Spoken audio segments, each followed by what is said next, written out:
your Audacity up? Fuck Audacity. Well, we haven't used Audacity in so long. It's just a pain in the ass. Well, shall I turn it off, or are we going to? Yeah, just turn it off. Okay. We're just gonna strip it from YouTube. Everyone's got a decent mic, I think. Like, yeah, I was just gonna say yours is far enough away that you just kind of fake that phone call in kind of a thing, but we know you're not. I've got this nice mic that I'm always too lazy to hook up, but I hooked it up the other day. Fucking plug and play that shit in. Come on. All right, hold on. Can you hear me okay now? Yeah, you sound good, Mark. Okay, good. It doesn't fit on the desk real well because this is an old ass desk. You still got my tweet coaster? I don't know what happened to it. It like literally disappeared when I got back from Gen Con. Sure. 2.0 hit it. It just fucking It's like Thanos snapped his fingers when 2.0 came out and every 3 card just disappeared. I was sitting here last night drinking some JMO and playing Rainbow Six Siege. And I was like, oh, where's Thweek? If you're going to fucking do this, I need to go get my drink. He disappeared in the move. I mean, he might have just like your drink first of all. Anyway, what is Bud Light Orange? I did not anticipate sorting these cards would take so fucking long. I am officially in fall mode, so I'm drinking Exiles Oktoberfest tonight. Oh, I'm fucking jealous. Fall mode needs to start. I've got jeans on and a sort of long sleeve shirt on, and I'm in fucking heaven. I know. I'm so happy we're almost at the end of Zach gets punished for not fixing his air conditioning for 3 years running this season. That's the season we call it. Yep. Punishment for Zach season. I like it. Well, my air conditioning took a shit in 2015 right after I bought my first bike. So I didn't fix it. And I was going to fix it next year, but instead I bought another bike. That's called karma. And then I was definitely going to fix it, but I went to Europe. Oh, that's called stupidity. Europe was 100% worth. Worth 3 months of no air conditioning. Of course, you live in fucking Wisconsin, so it's not like it's that bad. Yeah, if I ever keep my car clean, it's definitely manageable, but I don't. My car's just a rolling dumpster where I put shit that I don't want near my motorcycles. Like, oh, this could go in the garage. Now I'm just throwing it in the car. Yeah, you'll get married one of these days, and that'll cease to happen. Right. I mean, at least you'll be able to clean it on a monthly schedule. Yeah. Yeah, that's what I've figured out. The last couple of weeks was rough. You're allowed to go a month without cleaning your car, and then she literally just fucking puts the foot down. Not much you can do after that. I haven't asked in a while. How are the kids? Good. Brody just had his first day of preschool today. Okay. Now he's the younger one, right? He's the young one. So they're both out of the house for the first time now? He's like 2 days of the week. He's my birthday buddy. He's his birthday buddy. Yeah, he that class is. I feel bad for any teacher for the next fucking 18 years of his or 16 years because that whole class is nothing but boys and trouble. It's gonna be rough. But I got a call from the school today that my kid hit somebody. That was fun to deal with. Oh, shit. Did your kid provide a reason why? On purpose, or was it just like... Oh, I don't know. I didn't get the full story. Ah. But, I mean, yes. So, I mean... He didn't exactly yell, "Get wrecked," afterwards, but I was a little disappointed. What about Sika Bliat? Nope. My kid knows no foreign languages. I mean, maybe a little Spanish from Dora the Explorer. Dora. You got to teach him Sika Blat. I am not teaching my son anything you suggest ever for any. I got to start brushing up on my Icelandic. Why Icelandic? Because apparently it is confirmed that for my 10-year anniversary, I will be going to Iceland with my wife. Oh, that's cool. So, Thule Squadron, look out. because coach is coming. Is your wife really gonna let you, like? Yeah, no, that's in the while agreement. you're there? I get to go play like a half a day of X-Wing with Thule Squadron, and she gets to go hang out at the Blue Lagoon spas all day. So, All right, it was an easy compromise. that works, I guess. Kind of looking excited for that, but again, it's 2 years away, so we'll see what happens. If they even remember me 2 years from now. You were mentioning a year ago you had Bart on. Like, we've been going strong for like a year and a half, so this must have been like on your twilight days at Nova. So It was when we drove to PAX last year. Because Bart and I were in the hills of Pennsylvania. wait, when's PAX? Like December, November. Ooh, that could have been Yeah, so it was like right when when you were on your downfall. Yeah. Well, that was the first. That was the first resuscitation, wasn't it? Oh, that could have Yeah. been first resuscitation. The Tel Trevera. Yeah. Well, Bart and I were under the impression that we were just fucking around with the Chris's, and we were like, we're down with this. He did a great job on the show, by the way. We're gonna have him on. He's in the groupies chat, by the way. Bart? I think he's loving it. I mean, Bart is. He's in like every groupie chat. Oh, that's true. I mean, you know, the story really is. I basically went up to him like, we have the same name and we're friends now, but like, he is absolutely someone who I've like developed a friendship well beyond this game with. Oh yeah, I'd agree with that. My favorite All right. was Gen Con last year. He got shit from his locals because I went on a tear through Indiana in the top cut at Gen Con. And they're all like, why the hell do you keep rooting for Zach? Like, he's my real fucking friend. What is it? What is our group called? I forget what our name is. It hasn't changed in a while, so It's super changed recently. Oh, come on, message. Really? Name. What I don't group? think so. No. No, it's the Zach, Chris, Nick, and Luke group. Oh, that one. Friendship and fitness, no crimes except weed. There you go. That's the name of our group. And Bart changed the icon. That's what changed really recently. Okay. Yeah, to that weird dog. I don't understand. All right, fuck you guys. We're gonna get started. Good morning, X-Wing! Hey, this is not a test. This is OCX Radio. Time to rocket from the Delta Pilot to the 4BZ. Welcome, ladies and gentlemen, to the OCX Radio Podcast, broadcasting from the OCX studios in downtown Orange City, Iowa. My name is Aaron the Coach Kroll, and join with me today, the one, the only, Chris Chico Brown. And I am feeling magically delicious. How are you, Coach?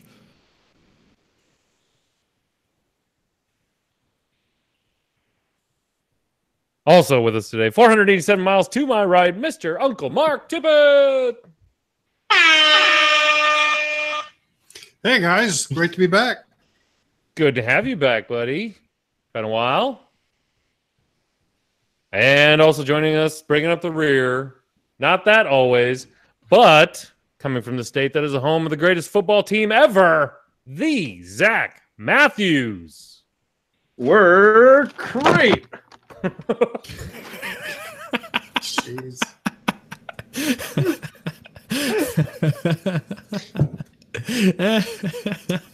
I am so lucky I had cereal for dinner. I didn't plan that. I love us. Now, does your cereal constitute as Ryan Farmer's cereal, or is it like I did not realize cereal could seriously like jeopardize the foundations, the X-Wing community, as hard as it has. Oh, I haven't dived into that yet. No, I mean, do not. Just live with your bowl of 1.0s and be happy. I thought I was going to end the whole conversation there, but no, it just fucking escalated. He skipped right over my quirkiness and just like literally nosedived into what cereal is objectively better than everything else. Objectively. Wink, So, wink. Do we Wink, wink. West Coast the word empirically? Empirically. There we go. Because that's probably the word they're looking for. I think that is the word that we're probably looking for. Well, I like that word, and I don't want them to beat it to death.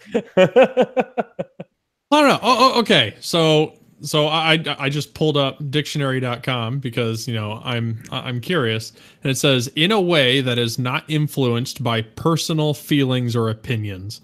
So I get what they're trying to put there. They should have let off And with that. subjectively, in a way that is based on personal feelings, taste, or opinions. I mean, that's breakfast food right there. I know. And empirically, right? by means of observation or experience rather than theory or pure logic. Ooh, I like that. I don't know one. if I would go with empirically then. But I like it. Yeah, no, I think empirically is right. It sounds better. And if everyone knows me, what sounds better is Well, 'cause, truth in like, my you're looking mind. at As a right? dirty Like, rebel, I don't like any word that has empire in it. That's fair. Well, we have to find a way for empire to be useful somehow, and if it's empirically, there it is. Perfect. I like it. I like God it. knows they can't build or fly. Well, I just want to invite everyone to another wonderful evening. Gathered around the campfire. Everyone's got their cereal going, slurping up their milk, maybe washing it down with a good old-fashioned bottle of Oktoberfest. I have a marshmallow. Oh, God, no more marshmallows. I just listened to the episode and I forgot to get the marshmallows. No, I like my wife got me this nice gourmet chocolate covered marshmallow, and I'm going to enjoy that during the commercial break. No, I want you to shoot it out of the crossbow. Jesus, no. This is like hard. It's like $27 fucking marshmallow out of the crossbow. It was delicious. We have been struggling a little bit to try to find what to fill the radio airwaves with. Because, my God, 2.0 can't get here fast enough. But in the meantime, when it does get here, what the fuck are we going to talk about other than the same shit we've been talking about like the last month and a half? So first topic up today, what I really wanted to bring up, and I thought Chico had a good suggestions today. Are you jumping into a big topic? We can stop before I do. Yes. Okay. But before we get there, I kind of have a question for Zach over here. Okay. There was an article recently, and I'd love to hear your opinion. What's your opinion on the rule of 11? The X-Wing? rule of 11 was a great article by Chris Sheriff.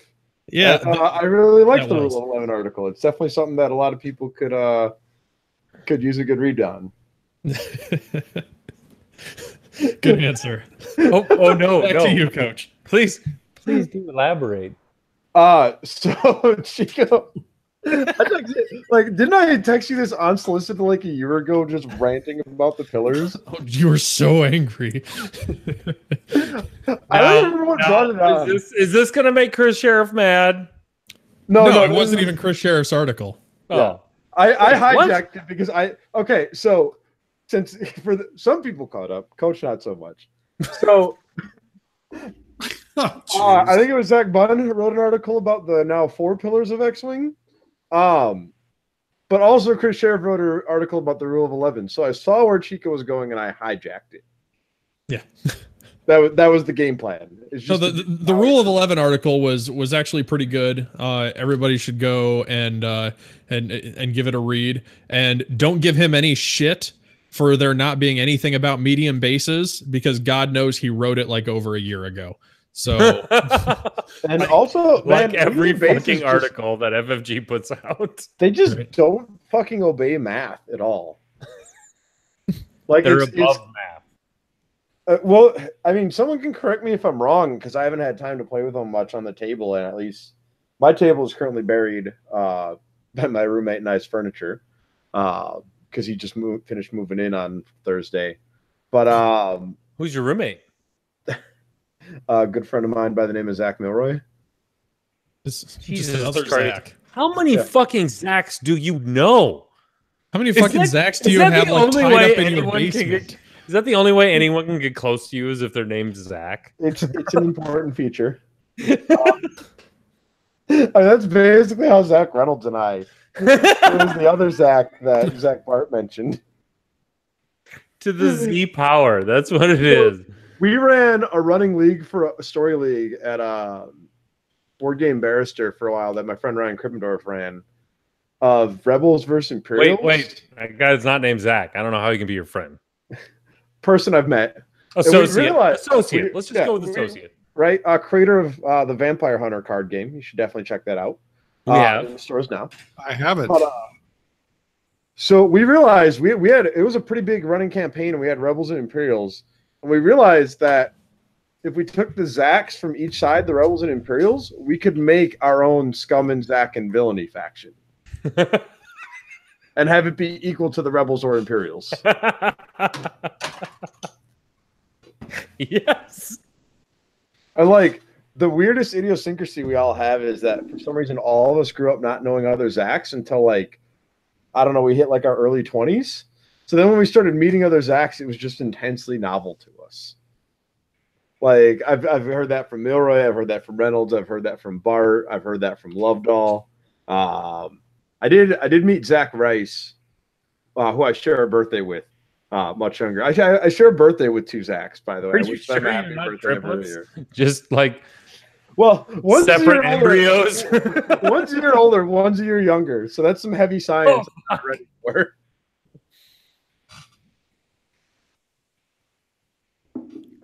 But yeah, so I haven't been able to put the medium bases on the table and actually measure them out yet. But like, I measured them with a caliper when I got them, and they're 1.6.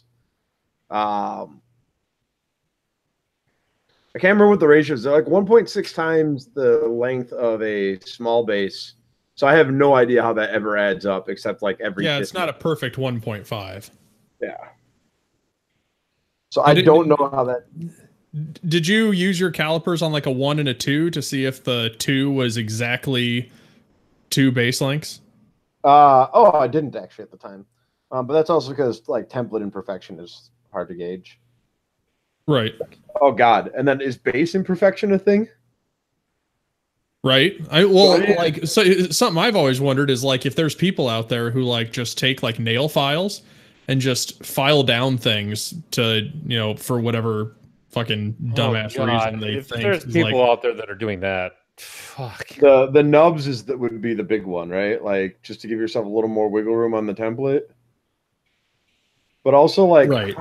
Wait, no. Can I break this conversation? Are there seriously people that would do that?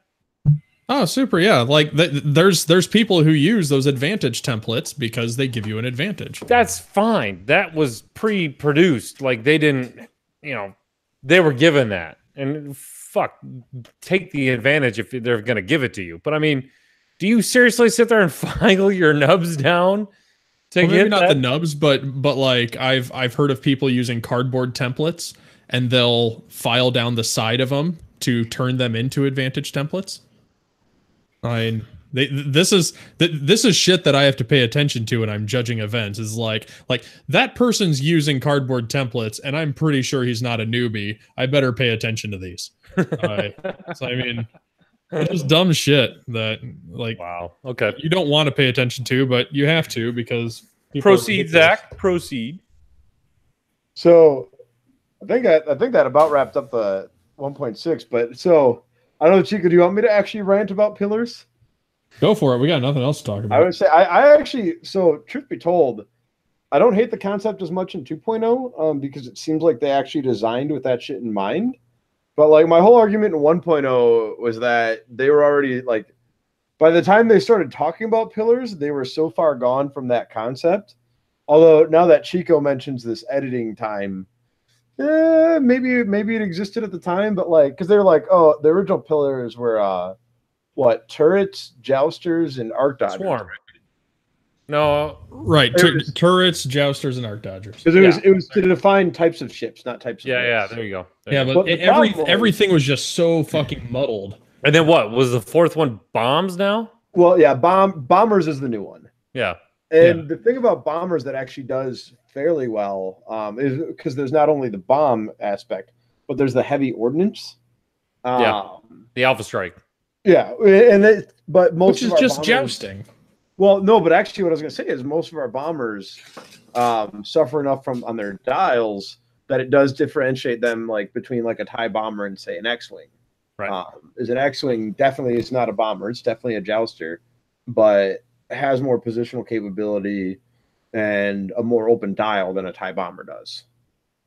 Right, I'd agree. So theoretically, that should be your difference between. And it lets your jousters sort of sit neatly between bombers and arc dodgers as a ship type. Yeah. Yeah, it's like I actually, truthfully, I'm much happier with the 4 pillars. Like, I would wonder if that was something that influenced game design for them, is to try and adhere to that better. Well, I think like they've been trying to take everything and bring it back to the basics.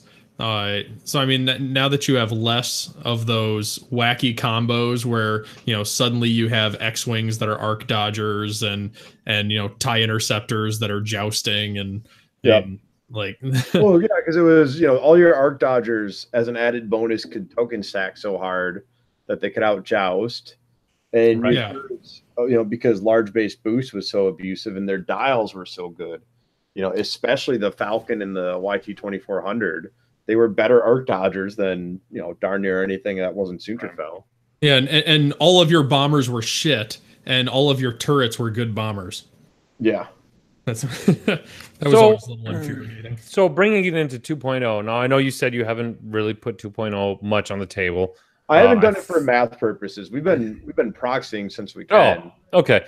Yeah. So let me ask you then, what are your thoughts going forward into 2.0 with what you've played with on the 4 pillars? So you know, like I said, it feels like it works a lot more, especially because you cut, you know, upgrade cards just aren't as powerful anymore, or at least seemingly aren't. I mean, obviously, there's always going to be exceptions. Cough supernatural reflexes, but like it does seem, you know, to inherently incentivize you to put more ships on the table. And then to some extent, there's merit to varietizing the ships you put on the table to, when possible, you know, grab these stuff from different pillars. Because, like, to quote a couple things from way back is, I can't remember if this was the original Pillars article, but Paul did an article way back when about squad building. And he talked about bringing different types of defense, and he gave an example of it was 2 A-wings and 3 B-wings was a list back in the day. Imperial Methadone, they called it, because that's longer and more confusing than 2 A-wings and 3 B-wings. So, you know, always go with that. But like, because the A-wings, you know, they had tokens, they had their green dice, they were fast, and the B-wings defensively, you know, had a ton of hit points. So, like, if you ran into, say, 1.0 bombers with that list, all right, your B-wings are going to carry the day. But like if you had like a turret or something, okay, now your A-wings are your heroes, right? And you can kind of do that more in 2.0 where you don't bring, you know, you don't spam something. It's like, especially the one that just like, Jeff Burling said this after Gen Con 2015, and like with looking at how TIE Swarm is poised to come back, like this is just burned in my brain forever, is you're not going to beat TIE Swarm with arcs. And like bombs are a thing, and you know, turrets can still move in ways that a swarm can't keep up with. So like, I don't know, TIE Swarms have definitely been presented to be a boogeyman. I know a lot of people looking forward to, you know, bringing them back, but those are sort of your go-tos if that's the case, I think. Yeah, and I agree. Like I'm even looking at, you know, going down to Crossroads, and I'm like, fuck, like I've played through that TIE Swarm meta. It's like I could probably still pull that out and do something with it. So I mean that's on my list of, you know, things to bring, and but I'm sitting there looking at it as like, ah, shit, there's still a lot of things that can be scary. It's like if I come up against somebody that's got, you know, a decent trajectory simulator list with some jousting, it's like, shit, that's not going to be good. Or somebody who's just really good with a turret, you know, is like somebody who has the balls to bring, you know, Luke Skywalker crew, you know, that just fucking wrecks it. So I'm like, crap, there's enough rock, paper, scissors that I can't just throw it on the table and win. Like, you know, back in the day of, oh, you didn't bring, Wedge Luke Biggs and know how to perfectly fly it to take down a swarm. Yeah. There's a little more to it. The openness of the meta right now is definitely exciting because it's never been more open. I mean, accurate. But I mean, like, we have no idea at all. But also, I mean, the thing that jumps out to me is you can kind of feel when something's good and feel when something's bad. And, you know, I'm finding stuff every now and again where I'm like, oh, I feel like this is good, right? Like, yeah, I picked on Supernatural, but also, like, I love Fenrau. I've got some custom painted fangs that a good buddy of mine did up a while ago. So I was like, oh, sweet, these are coming right back out. And I'm like, okay, this is really good. But, like, I haven't found anything where, you know, sometimes you get to the end of a list and it's like, all right, this list won't work before you even put it on the table. But nothing that I've had the time to put on the table have I been like, this is bad, or, you know, like, oh, this just doesn't do what I want. Like, occasionally there's like, oh, you know, I can tweak this and shave some points, you know, to, like, you know, I can cut this to maybe get this guy in, but there, like, nothing feels bad yet either. Like, there's no list build. It feels like there's no list building traps. Like, even the cue cards that don't seem to do much are really cheap, so you can still bring them in your list. Like, there's a discussion in the crate thread right now about Tobias Beckett, and it's like, I mean, sometimes he might help, and, you know, if he doesn't do anything, he's 2 points. You know, oh, go ahead. I will say something that is bad. Don't put Lando on a ghost. No. Yeah, don't do that. I mean, aside from how incredibly not thematic that is. Well, just the fact that did you watch Rebels? I completely forgot that evade tokens don't add evade results. Yeah. And when you're rolling any green dice, doesn't help you at all.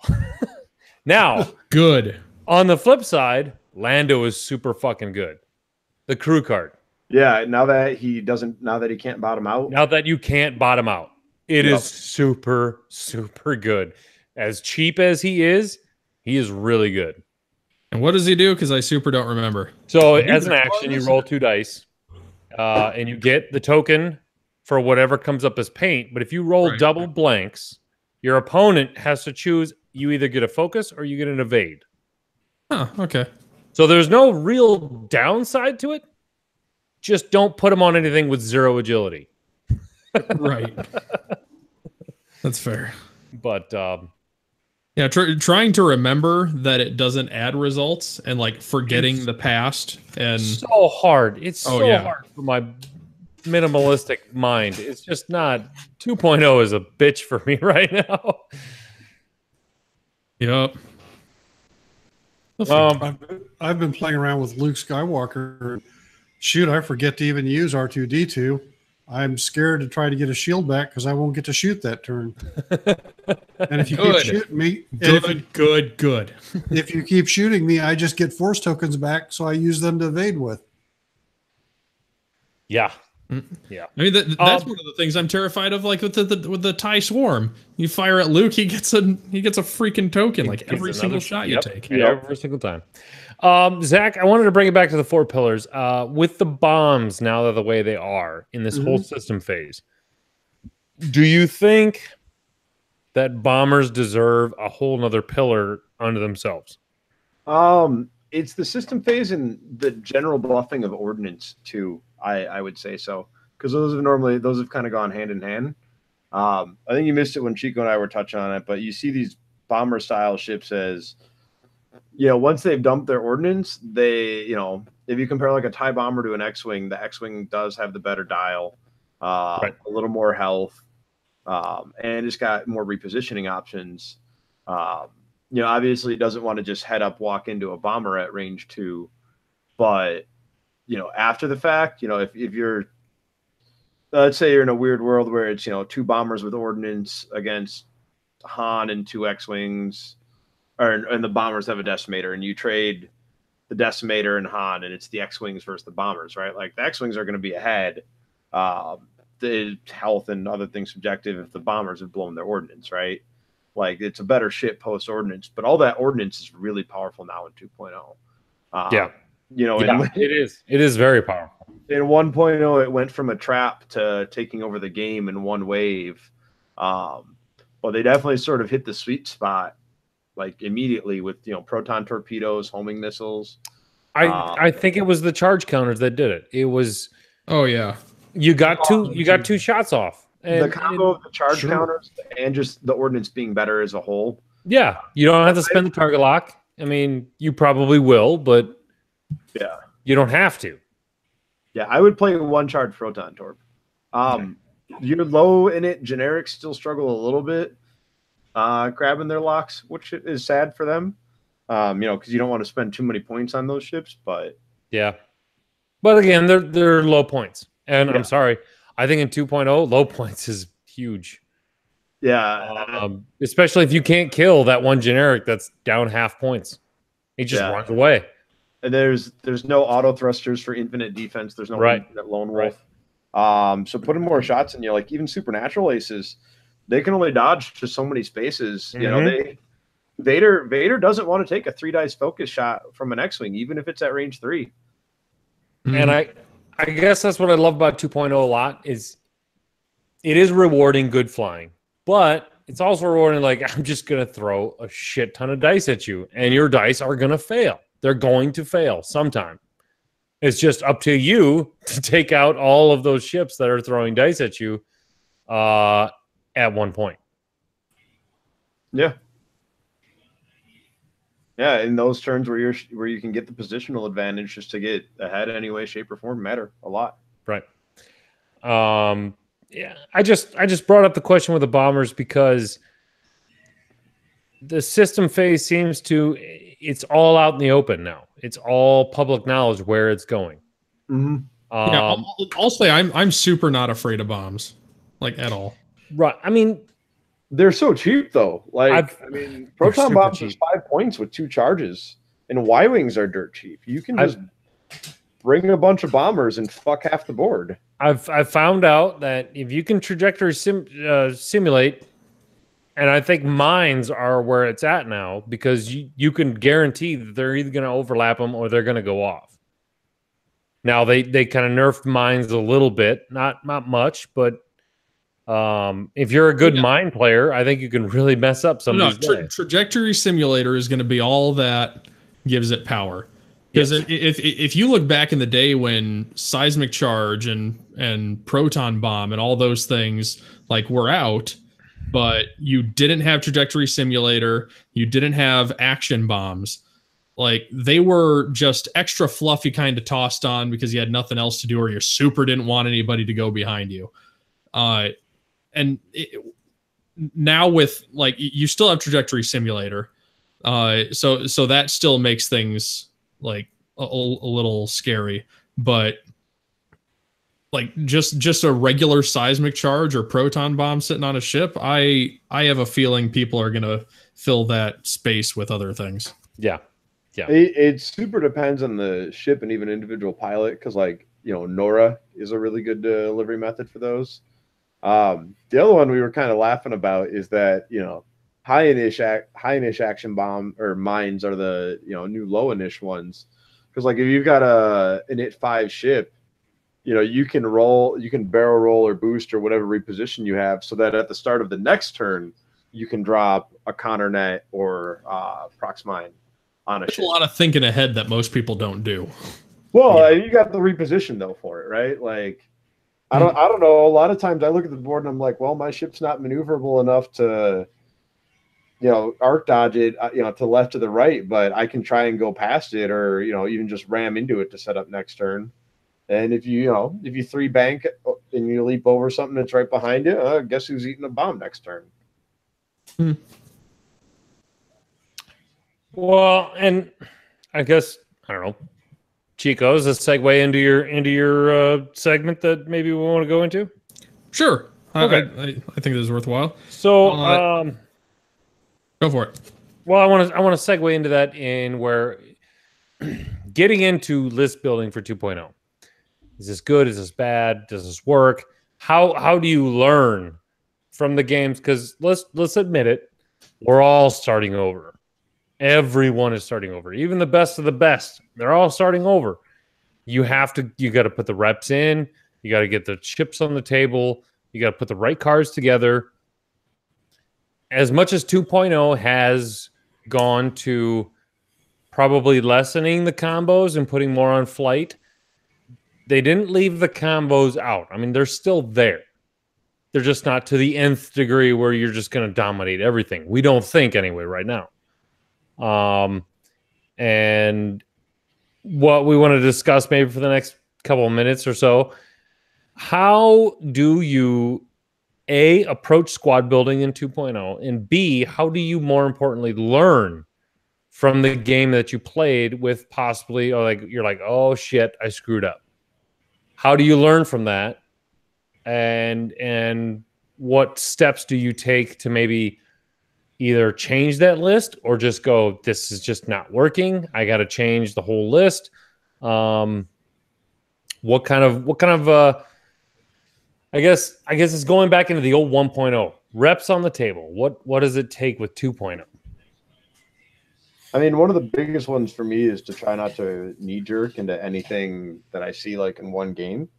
Because people will be like, oh, I played this once and I lost, so I'm done. Right? Like totally different direction. But or they'll start tweaking it immediately, right? They'll be like, oh, I'm going to swap this for this because it would have been better in that one situation.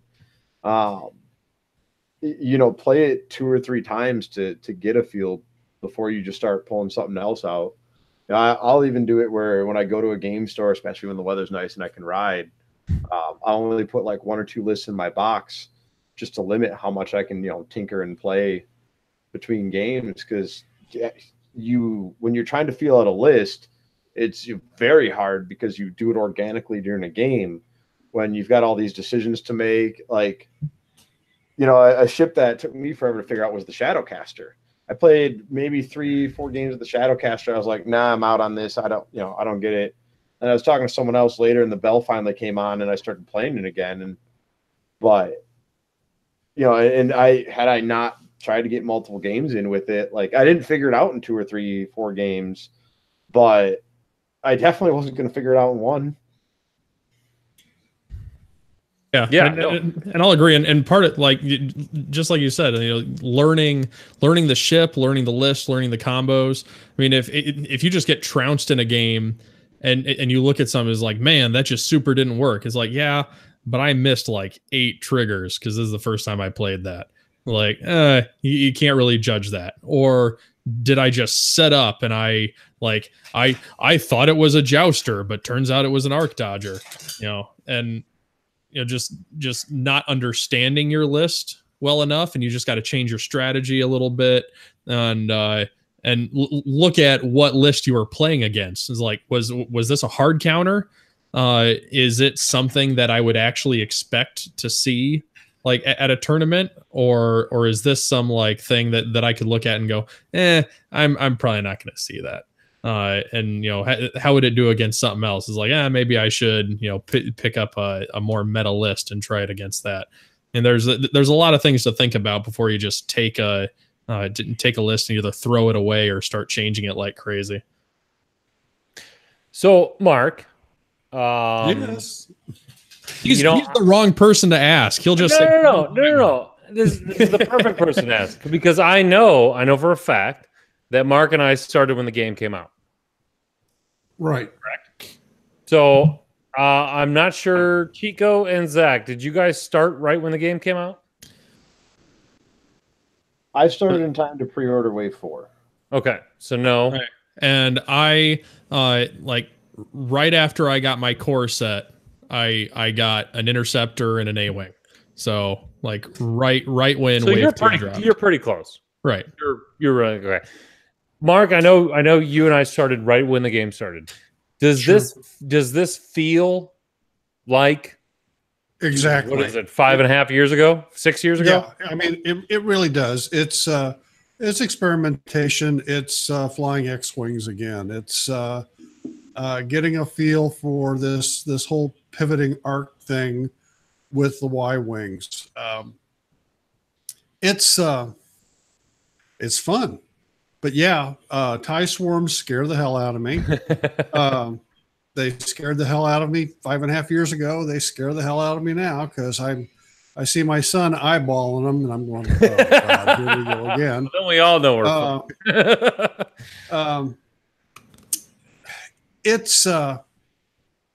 it's really enjoyable for me right now. Slowly going through the conversion kits, the multitude of cards that need to be sleeved and put in the box and reread and going, okay, that's different. Okay, this is a little different. Okay, I don't know what that means. You know, when was the last time you literally had to go, what does that card say? And how does it work? This afternoon.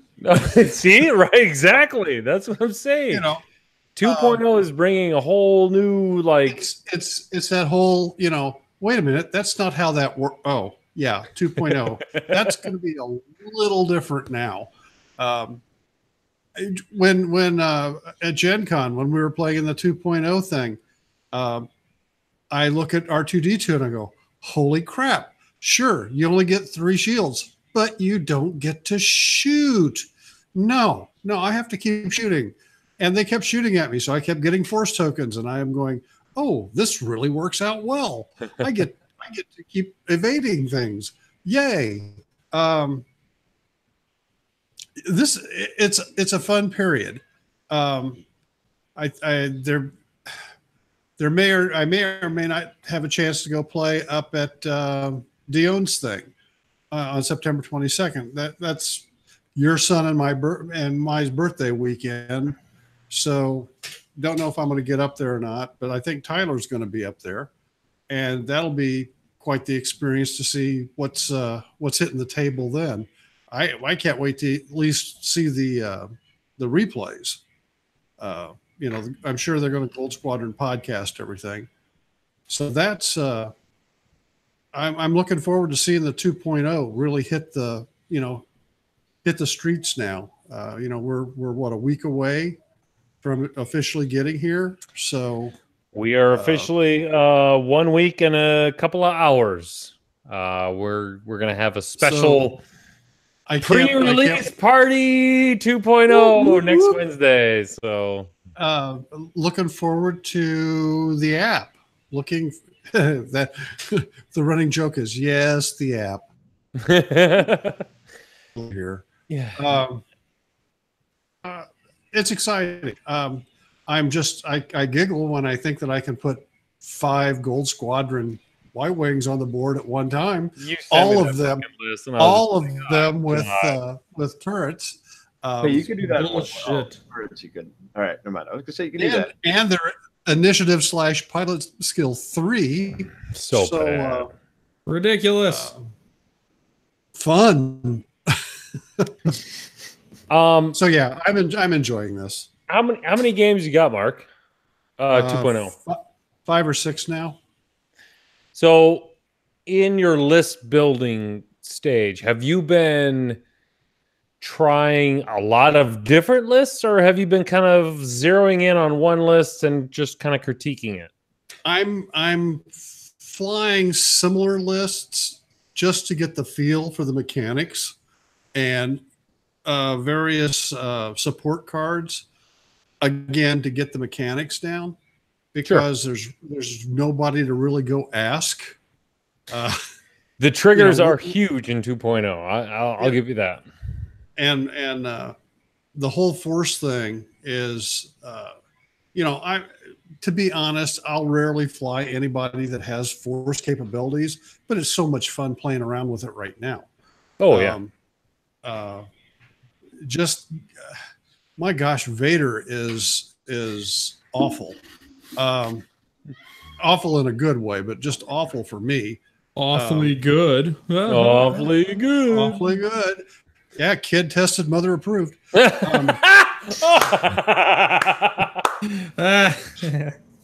So it's been a learning curve, learning experience. I like that. I still probably won't play worth a darn, but this is fun. Zach, I want to turn the same question upon you, specifically with your list building slash 2.0 kind of gathering information kind of a thing. Have you been playing the same list and critiquing, or just kind of just throwing it out there? And I've been sort of all over to explore more ships right now. I'm a little more interested. Like FFG teased the format thing a bunch and hasn't nailed anything down yet. Which has made it a little harder. But so one of the things I just really locked in, I'm like, I think Fen Rao is good no matter what. So I've pretty much been locked in on Scum right now with, all right, start with this and then just, all right, is this an open format list? Try these other ships. Is it a closed format list? All right. Or, is it a re-release only? Try it with these. So yeah, I'm just kind of trying to lock in and identify strong components right now, more than make any meta calls or anything like that. It's just, and the best way I described it, I was kind of laughing after stuff started coming out, and I haven't gotten to play as much as I've wanted to because I've been on the road basically since Gen Con for work. But I kind of call it the red line rule, which is look back at everything, because he's obviously a monster now. Yeah. Or at least, everyone who's played him came back with that response. So, what I'm trying to do is take pieces that I think are just really, definitively strong on their own and then see how different pieces feel with them. Okay. And I guess, sort of an example I can even give, a list I was sort of sold on paper on is, Scum especially can put out a ton of debris right now with, Java. Yeah. But one of the things that I was finding is that when I would start to put 3 or 4 debris clouds on the table, it got really hard for my own Fen Rao to get around. So so I was like, these are, so I identified them these are strong components, but they don't go together. But don't crowd the field for a guy who just wants to just zoom in and wreck people. Mm-hmm. And it's things like that you're not going to pick up. You think it's good on paper, like you said, and you're not going to pick up on that until you literally put it in there like, shit, a 5 straight with my freaking Fen Rao would be awesome, except for I just dropped this rig cargo shoot right my way. I'm going to drop a rig cargo shoot on him, stress him, then Fen Rao's going to come in and pound him. Fen Rao's going to come in right over that rig cargo shoot, take a stress and roll on modified dice. Yeah, that's always a good strategy. I'd ask Chico how his 2.0 is going, but sadly you don't have any 2.0. No, I didn't get to go to Gen Con and I didn't pay anybody to pick it up for me. So and he didn't ask at all either. I'm pretty sure the invitation was out there, but whatever. I've had my stuff pre-ordered for the 13th for a long time. Fort Wayne to Indianapolis is a pretty rough drive, though. I've done it. I'm sure it's so fucking terrible. I sent stuff to Canada. Easy. Actually, I want to take that back because the amount of fucking orange cones they have in that state, it probably is a fucking hell of a drive. It's not bad at all. I just didn't have any time off to spend because I burned it all. Speaking of, give me 1 second. While he does that, I relate to you because when 2.0 got announced, I was playing Streamless, I was proxying stuff.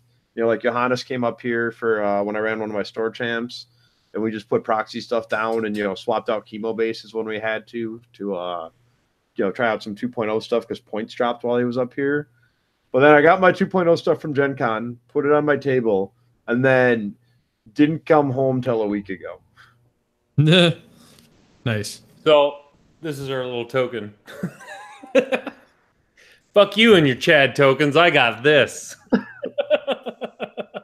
Jeez. So it's a square token and it's orange, so it's got to be it's a stress. Oh, okay. There we go. Stress token. Because this is what I felt every morning that this was in front of my door. It's that or John. No, I've just been enjoying the break. Me and Luke finished up our Imperial Assault campaign. Next week we're actually going to throw down a couple decks of old Star Wars CCG, and then the following week all our stuff shows up and it's balls to the wall X-Wing again. So we've just been enjoying not X-wing. So That would be nice. I would say, yeah. In the interim, I got really hooked on Rainbow Six Siege and started seeing someone that I met on Tinder without X-wing in hand. So I feel That's for after commercial. oh, teaser. We will get into that, by the way, because we'll get into that. As for my 2.0 experience, I have been smorgasbording my way around all of 2.0. I've been trying everything out. Good, bad. I haven't had much good, mostly bad. is that because of the pilot or the list? No, it's list, pilot, everything. It's just all bad. But surprisingly, I am learning a lot. I'm literally just throwing things in. Like if the points fit, I throw it in there, and I'm just putting it on the board. I'm giving a lot of guys around here some free wins, but I'm learning that a lot of cards are starting to surface to the top that in the right situation. And for me, I have to fail in order to learn. And I'm a insane home brewer anyway, so I'm like, fuck it, this will be totally good. I'll do this. And then all of a sudden it's on the table, and then the 2.0 rules are in effect, not the 1.0 rules that I think that's going to make this good. And you're like, oh no, that's not going to work out like that, is it?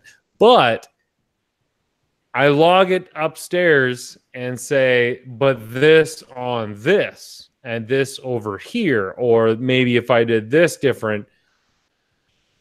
And that's how my process works, is basically I have to try just a ton of different stuff. And what I like seeing is my stuff against other people. Like we've been running 2.0 for the last couple of weeks now at the store. And most of the guys are not as whimsical, throw it against the wall and see what sticks as I am. They actually put some thought into it. And I'm noticing that there are some very good combinations. Two that I want to spout off. The Brobots are real, guys. Still good? They are. Yeah, IG-88 is just like a better Manaroo, isn't he? Which one's the one that can change the sloop? That's D. That's A. D? Yeah, D, because A is the only one that dramatically changed. Yeah, okay. So D, the one that you can change to a straight or a hard turn. Yeah. Take note, it is super fucking good. Yeah, it covers a lot more real estate now. Especially with advanced sensors. I thought Calculate was going to be kind of like, oh yeah, it's not super good.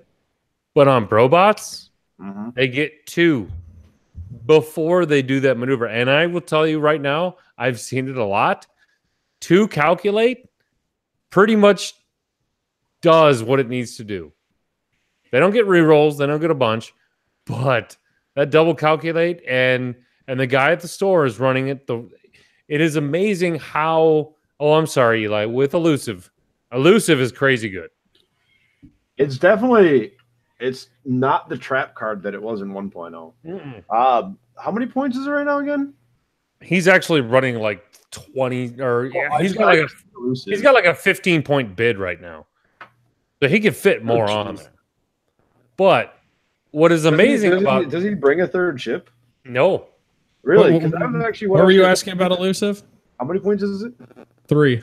3? Yeah, that's so not bad. Good. What he does with it is he picks and chooses which one's going to get shot at, because he can pass the tokens. Yep. That's what the title does. So it's like, oh, okay, you can get shot at this turn. He's getting a free shot at everyone, and he just passes his Calculate. 3 Calculate tokens really makes up for a lot. It is truly impressive. If anyone, it's A that transfers the tokens. A, yes, yeah. A transfer tokens. D is the one that gives you the.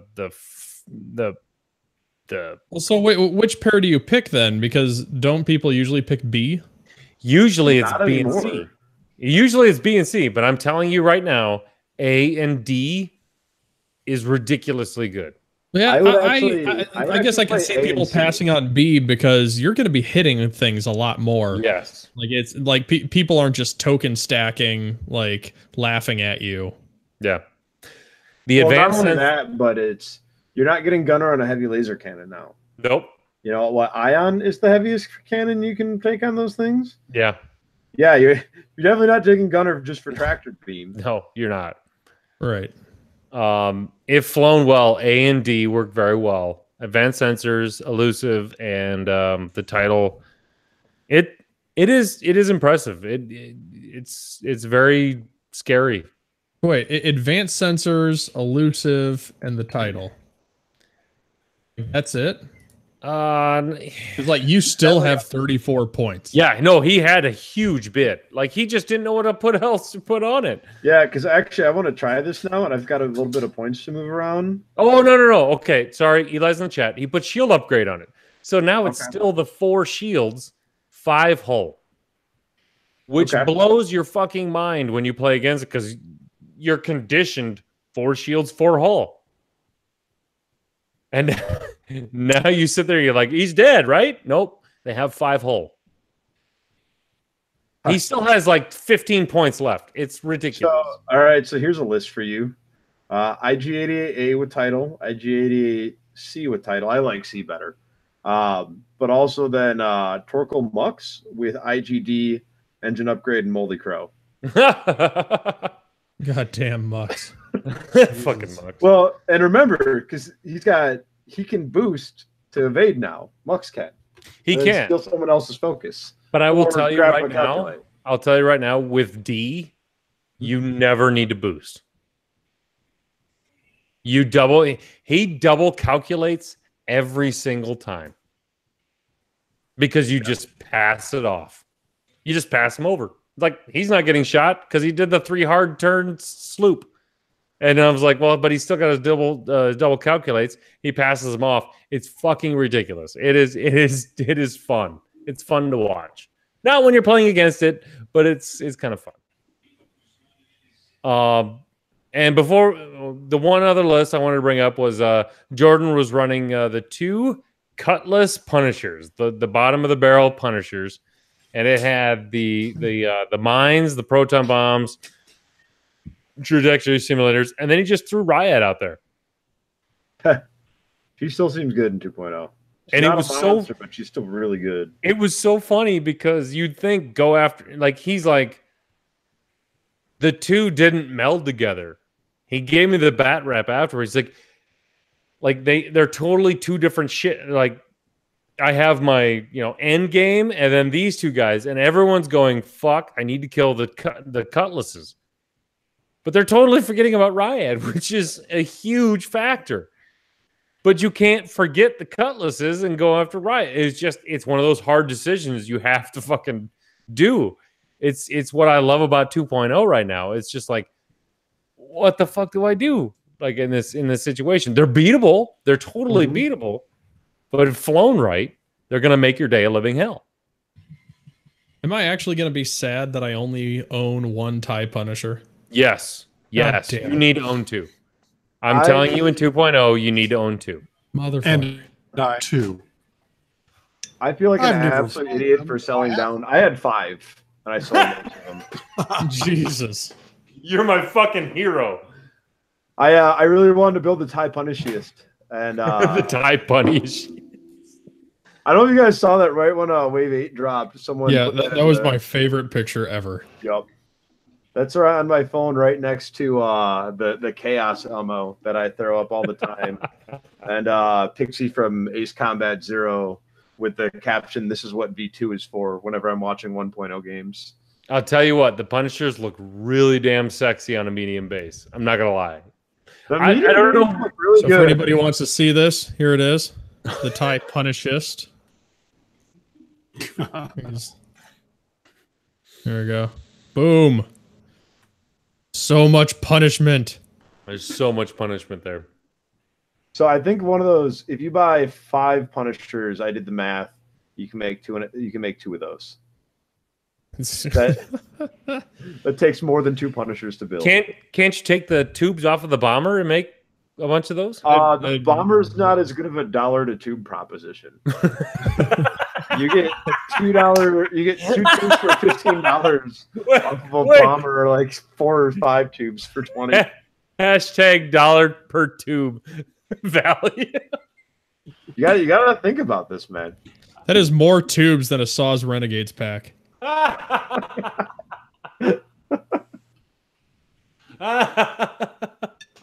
Jesus. Oh, okay. I tell you, well, Jesus, we've only been doing. All right. One more thing I want to get out of the way. The tokens. Sorry, I know it's FFG, but do we really need 11 tokens? I counted them up the other day. 11 There's what 11 tokens? of them. For what? 2.0. There's 11 Get different more kinds. specific. You said tokens. There are 11 different tokens. Oh, different kinds of X-Wing tokens. 2.0. Oh, okay. Now, I mean, it's a hell of a lot better than back in the day when you ran things like R2 F2. Is that the one that like you never had a token for, and you were like, I guess I'll just remember that. Like there were a lot of things back in the day that you just had to kind of fucking remember. well, I mean, think about it. There's still did things. There's still fucking tokens out there. I mean, there's a whole bunch. Like you could have the X-Wing X-Foils token. Open, close. I just saw that on. Where did I see that on? You don't need that. You have the physical model. Yeah. Oh yes, because those are stellar. The new ones are. No, they're getting awfully loose. The more you play with them, the more loose they get. Oh, too loose. Like everything else. Wrong. I was wondering about it. Like I was wondering is like anytime you have moving parts on anything for any reason, like you end up It's gonna go with bad. issues. It's gonna Yeah. go bad. Didn't they learn that with the Lambda? Like Yeah. even when the first Lambda came out, you couldn't put the wings all the way down. You had until to you fucking cracked bend them. You had to crack Yeah. the damn things in order to get them to bend all the way down. Crack that glue, and like Crack somebody that glue. lost their minds because the new Fang fighter, they got it and it was like, oh, it doesn't shift, but you had to crack the glue a little bit. They were moving afraid parts is to always push it bad. enough. Yeah.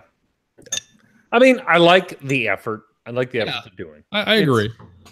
It ups the It's gonna take a quality. little work. I'm not gonna lie. The oh my god, the Fang Fighter. Mhm.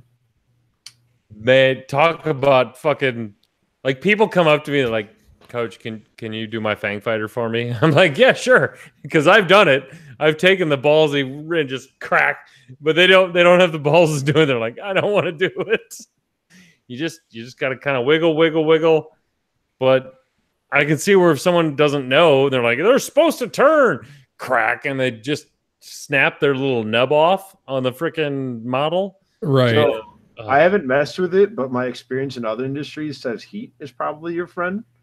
yeah, but none of us have time for that. I mean, we're all impatient. Well, as I mean, fuck. if you've got someone else's hairdryer or your own hairdryer, or a heat gun, We all know you do not have a fucking hairdryer. I do because it was cheaper than a heat gun. But yeah, if you have a hairdryer or a heat gun, that's a great way to loosen that adhesive without applying force and breaking it. But then when it cools down, it's right back, isn't it? No, you basically you wear into it while it's loose. You just keep it fucking moving. I guess it's hard to describe, but it's shit I did for 4 or 5 years at Batteries Plus. There's a ton of stuff we worked with was just held together with adhesives. A lot of things you had to work with. Batteries Plus. I understand. That's all the plus. I mean, you don't put glue on batteries, but glue goes on all we the do. plus. That's We do, the actually. plus. I've been there so long that I always told people, I'm like, because they're Batteries Plus bulbs now, and I was like, yeah, I was there before the bulbs. Oh god. It's before they had the idea, right? They always joke that's bad. that expansion of the company happened because someone's spouse sent them to the hardware store, and they're like, I don't know what the fuck I'm doing here. No one knows what they're doing with this shit. We should get into this shit. Well, somebody mentioned Dion in the chat way too early, so we're going to go to commercial chat. Commercial chat. Let's go to commercial chat. Commercial chat. The future of advertising. I don't know why I mentioned Dion's name. Whatever. So 3, 2, 1. Go ahead, Montana. Give us something. I don't know. Hey, no, fuck that. Steal someone else's commercial. Can we use the old Dropkick Cryodex commercials? No, we've already done that. We used that once. We could do that. I mean, we've done it before. Are you tired of running a crappy tournament? Yeah, we've had that on here. Uh-huh. He's got the backlog. Yeah, fuck it. Let's do a Cryodex commercial. Yes. Always. And commercial edit. Now I can go pee. Hey, Luke's on. Hi, Luke. I'm going to enjoy this marshmallow. Hi. Oh, you better shoot that out of your fucking crossbow into your mouth. Not getting the crossbow. You're a lunatic. $27 marshmallow. What the fuck? I don't know. Like, why does this one have such a ridiculous wrap? Come on. Because it's $27. It was flown from fucking Paris, France. It's all covered in chocolate and shit. You're not even gonna give it the dignity it deserves. Nope. Here we go. All right, good. Luke says bye, Chris. Oh, you just hopped in to say hi. Hey, bye. Fuck you, Luke. Come on. Just accept the punishment and be a part of the group again. Hey, you know you miss us. So if anybody enjoys our discussion about the Fang Fighters and like the fact that they twist, your Fang Fighter will never be as cool as Luke's Fang Fighter. So I want everyone to go bug the shit out of Luke until he sends you the video of his awesome Fang Fighter that is so spinnable that he can take his air compressor and point it at the wing and it spins I saw that ridiculously That's like a record, fast. baby. I tell you what, Luke. Everybody go bug Luke till he sends it to you. Luke, if you're still listening, which I know you are because the viewership hasn't gone down, I will absolve you of all of your debt if you stay a part of the group for 1 year. Jesus. I'm guessing he super doesn't care. Hey, super doesn't care. Is it fancy Chris, enough? I'm listening to the rain beating on my air conditioner here. That's going to be coming your Good. way. It's been fucking like flooding in Wisconsin. At least you're fucking you guys are dealing with what we had yesterday and the day before that. Oh, we've had this for weeks. There was a town in Madison that was basically underwater and declared an emergency zone. No shit. Did you just say a town in Madison? Or around the Madison area. He also was trying to figure out what a town in London was during the geometry is not my strong point. And yet you were criticizing the rule of 11? Geography. Of course, that's not really geometry. That's mathematics. Yeah, the joke was geography. Uncle Mark caught up. Fuck. I know. That was an okay marshmallow. It was like a standard marshmallow covered in like some decent like dark chocolate. Oh shit. Okay. I am seriously not happy with this fucking emoji on our goddamn OCX radio page. Oh Someone my change god. this. I am gonna fucking win. Change it to a baby crying. I don't care. What emoji? Do it. You do it. I don't know how. I tried to change it to a dolphin. It was all happy and fun, but it didn't take. Emoji. See here. Look, I'll try to change it to dolphin that I wanted. Oh, here. Toilet. There we go. Oh, it worked. Toilet. Never mind. It wouldn't work before. I don't know. I was pissed. So while we're talking about people in the chat, I see Sir George in your chat, and I just have to call him out for being a fucking hero. Huh? That dude's a fucking hero. How do you know Sir Georgie? So one, he was in my Vassal League, but two, he put together. He still got it up. It's probably still .xhud. If you're just trying to look up cards, it's probably the best compendium of all the cards. Like Yasby 2.0 is awesome, but like if I need to look up a crew card, I need to be like, all right, I need a ship with a crew, and then I gotta find the ship and then put the crew down. But there, it's like, all right, just go in, look it up. He's got all the dials and everything there. Yeah, and what is it? I mean, if you just want to steal like everything I was going to come after commercial and say, that's awesome. Yeah. I mean, I usually just go to the X-Wing Miniatures wiki. No. Type in .xhud.com, I think. So George, put it in chat. Yeah, put it in chat. Put it in chat. It won't let you can't put links in the chat. You'll have to do it some fancy way. Just put it on the smart OCX about Facebook page and the Great Facebook page. Wait, maybe don't put it on the Great Facebook page because Chris will ban you for content. So like a fucking baller, right? So Sir Georgie, I don't know. His name's Jordan. He's from Sioux Falls. He's a good guy. Comes down for most of our events. He came down for the store champ, and he had like acrylic range rulers. He had the twin laser turd cards. Nice. He has the version 1 and 2.0 flip cards. They're amazing. I'll send you one. There it is. xhud.sirjorj.com. That's not hard to spell at all. No. Anyway, so put it in the show notes. Motherfucker tagged my bathroom in the store with his own sticker. Jesus, it's just fucking green. Yeah, it's all green. It's all straight up fucking back in the day, like 1992 style. Yeah, Matrix and shit. Yep. Yeah, I mean it's okay. Help me out here. What am I doing? What am I doing over here? All right, hold on. Let me present you. Look at you, Jordan. Look at this shit. You know, I was gonna do this after break, but we might as well just let everyone know now. What am I doing? I thought we were a whole bunch of release notes is all I see. Well, if you go for what did you do, Jordan? This is not xhud.sirgeorge.com. What's going on? No, it's fine. Help.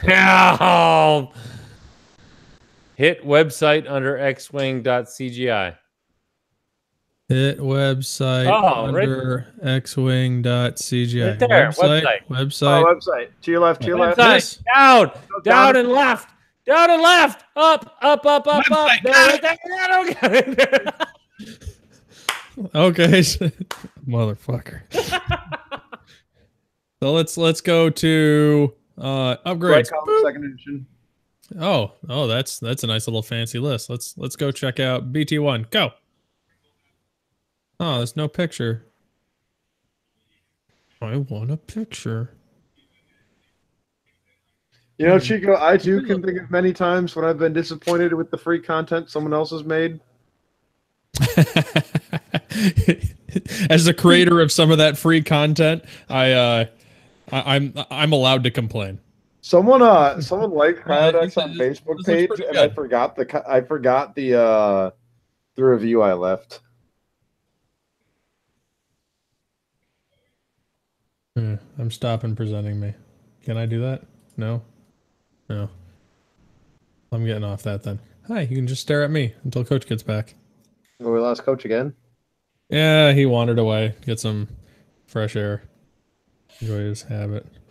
Why is John Connolly laughing at me? Damn it, John. You were riding the struggle bus pretty hard there. I didn't see the link. Oh well.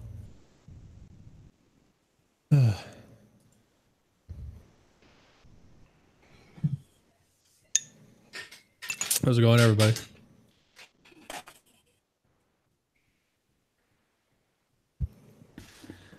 Do I seriously have to fucking be on for everything? I mean, you guys can't fill any dead air? I was confused if we're still on break or not. You're still on break! Wait, we are on break, but the internet can still see us, so we have to continue being entertaining. Works. Nathan, help! Nathan!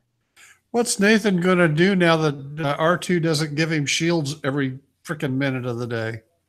Nathan came to me like a week after the squad builder and the points came out, and he's like, "This building is really hard in 2.0. There's no broken shit." List building's really hard when you can't just pick the one ship you know to fill out half your list. Well, now to be fair, Nathan frequently went away from Corn. He won our last store champ with Asajj Nim, building it on the spot that day. He just was always correct that it turns out a ship with infinite regen, boost barrel roll, the evade action, and the ability to shoot twice, plus fire control systems, is really good almost all of the time. And then there was that fucking Worlds where he actually went like stupid far with fucking Boba Fett. No, it was Kath. Oh yeah, Kath with the tail gunner. Yep. Yeah, and he pulled the shit out of that. Also won the second Crossroads with Nim and Sol Sixa. Yep, I remember sitting there watching him wreck you. Yeah, I bit wrong on that. That's one of those ones where you replay it on your head, and I'm like, oh, I know exactly what I did wrong, and I can never go back and fix it. Like, I think if we play that again, I win it. But, of course, I probably don't beat the fucking ghost at the end. But, God, I played so many ghosts that day. I can't believe I still had the will to play X-Wing after it. That was the glorious thing about that weekend is that was the week that I was like losing my shit trying to figure out how to beat a ghost because I had just come from the Chicago Regional where I lost to a ghost and I was infuriated about it. So I went down to Indy and I was like, fuck it, I'm flying the ghost. It was like, was that one, or was that the actual regional like 6 months? Oh, it was probably the regional. Yeah, because I would say because everyone there was on it was still Kanan Biggs at the time. Oh yeah, but then I did Dash Poe and had to deal with John Babcock and his fucking Kanan Biggs. God damn it, fucking. I just wanted to take my 4 Y-wings with TLTs against ghosts, and I never saw a single one in any of the tournaments I was in. Yeah, I was so sick of seeing ghosts by the end of Chicago that I was like, and like I had never beaten one in a tournament ever. So I was like, you know what? I'm gonna play 6 rounds with a ghost just so I can see how to beat it. And then the next tournament, I went up to Detroit and beat the ever-loving fucking piss out of a ghost player, and it felt amazing. I figured out why I'm so happy with you tonight, Zach. Huh? I figured out why you have on the show tonight was bugging me. Oh? Because I know you have a certain shirt in your closet. Oh, I don't know. Okay, you can't hold me to finding that shirt right now. No, fuck, I can't. I will send you a picture of my living room. Have you ever worn it? Let me ask you that. Have you ever worn it? Out in public? No, ever. Like, just... Yeah, I wore it around the house. I wore it around the house. But here's the problem. I have so damn many X-Wing shirts. And, right? So I'm not creative and artsy like that. Also, I'm wearing the same shirt as our 1.0 national champion wore. 1.0 is dead, buddy. Kill it if you have to. It's fucking dead. I feel like that's probably what Josh did. I love Holt so much because that was probably just like doing his taxes for him. Is just waiting for everyone on the way to. Like he won the last game. He's like, "Oh, I wasn't there, but I'm sure he's like, oh, am I done now?" All right, I just want to know that you do wear it. I do. You don't have to wear it in public. I understand you have a, I don't know, fucking public image to take care of. I mean, the other problem is to like, I wear work shirts 5 days a week. I don't go home and change or anything. And then the other days I do stuff, it's usually something I'm okay with, like being destroyed. It's like all last month I was helping my roommate move, so it's like. I would say this is kind of a special fucking occasion. It'd be nice. That's true. Right? I mean, you gotta flaunt the fucking trophies over your neck. Yeah, I do have all these sweet at least you could have the decency to fucking wear the shirt that I know you own. I'll tell you what. The next time I find it, I will wear it, and I will send a picture of me wearing it to you. It's a great thing. The odds are incredibly high that it's under my roommate's couch or You're like barely a between two crate chairs. Zach, anymore Zach, these hold up days. mine. Hold up mine, Zach. Oh, this one. It's over his heart. Yeah. Yeah, There's Chico on top. I love it. it's closest to my heart. Aww. So I got. Although I will tell you, I got Chris Sheriff up next, so he's probably going a little higher. Oh man, you are going to crush Sheriff. I hope so. I've been so frazzled. You know, I don't even think this was fair because I'm pretty sure the first time he did this was you versus me. Right? No, you did. No, So what happened is you and I both went up against Peter. Oh, that's like the Washington Generals of that. And right. I don't think you remember what happened. I'm told you won. But I destroyed Peter. Oh no, fuck, I did win. By a quarter point. I won by a quarter of a point. I may have beaten Peter by double digits. Shit. Okay, I'm talking to Bruno. I gotta talk to Bruno. Well, I told him like I can take a break and we can start up the circuit of people who earn the right. You know, you can't just have random people just call. Am I the only one that's beaten you? I'm not even gonna have the balls. No, you beat Peter. You bring didn't beat someone like Dion. I thought I beat you by a quarter of a point. No, you and I have not played. No. Peter. You beat Peter. Were you not on the show? Oh No. shit! How fucked up was I? You were pretty. Yes, you I think were. Bruno even texted me afterwards, like, "Whoa." Have you ever listened to that show, Coach? I tried. It was probably like my first time on OCX where I thought you were on that show.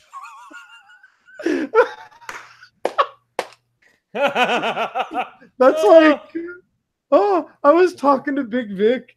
Me and him were hanging out with a bunch of people. And we were talking about his buddy Jason Moon, and I realized I had them mixed up for like a year. I don't know if I've ever even met Moon in person. I was telling this story about hanging out with Moon, and Vic's like, "Wow, that sounds." Vic's like, "No, that was me." I was like, "Oh."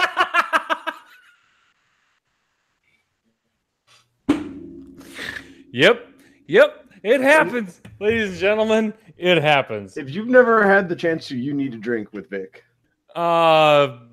Hey, I plan on coming up to a Packers game next year. So, Well, he's up in Minnesota. oh, okay. Yeah, me and him just meet and drink a lot at X-Wing events. At Hoth this year, during the final game, we went to an open bar. All right. So, you guys going to the trials up there? I remember that. How the fuck did you find that open bar? It was Why at didn't his you tell hotel. everyone. We did. I told multiple people. Oh, it was the one that's like across the big ass parking lot from. Yeah. That open bar doesn't last long though, does it? No, it's like Yeah, 5 to 7 or some shit. It's pretty short. Like that's where I stayed the first time I judged, and they never got us out soon enough for us to get to the open bar. It was infuriating. Yeah, he's like, "Oh, my shit's up. I'm gonna go hit an open bar. You want to come?" I'm like, "Fuck yeah, I do." All right. Well, we'll meet you up there for the cup.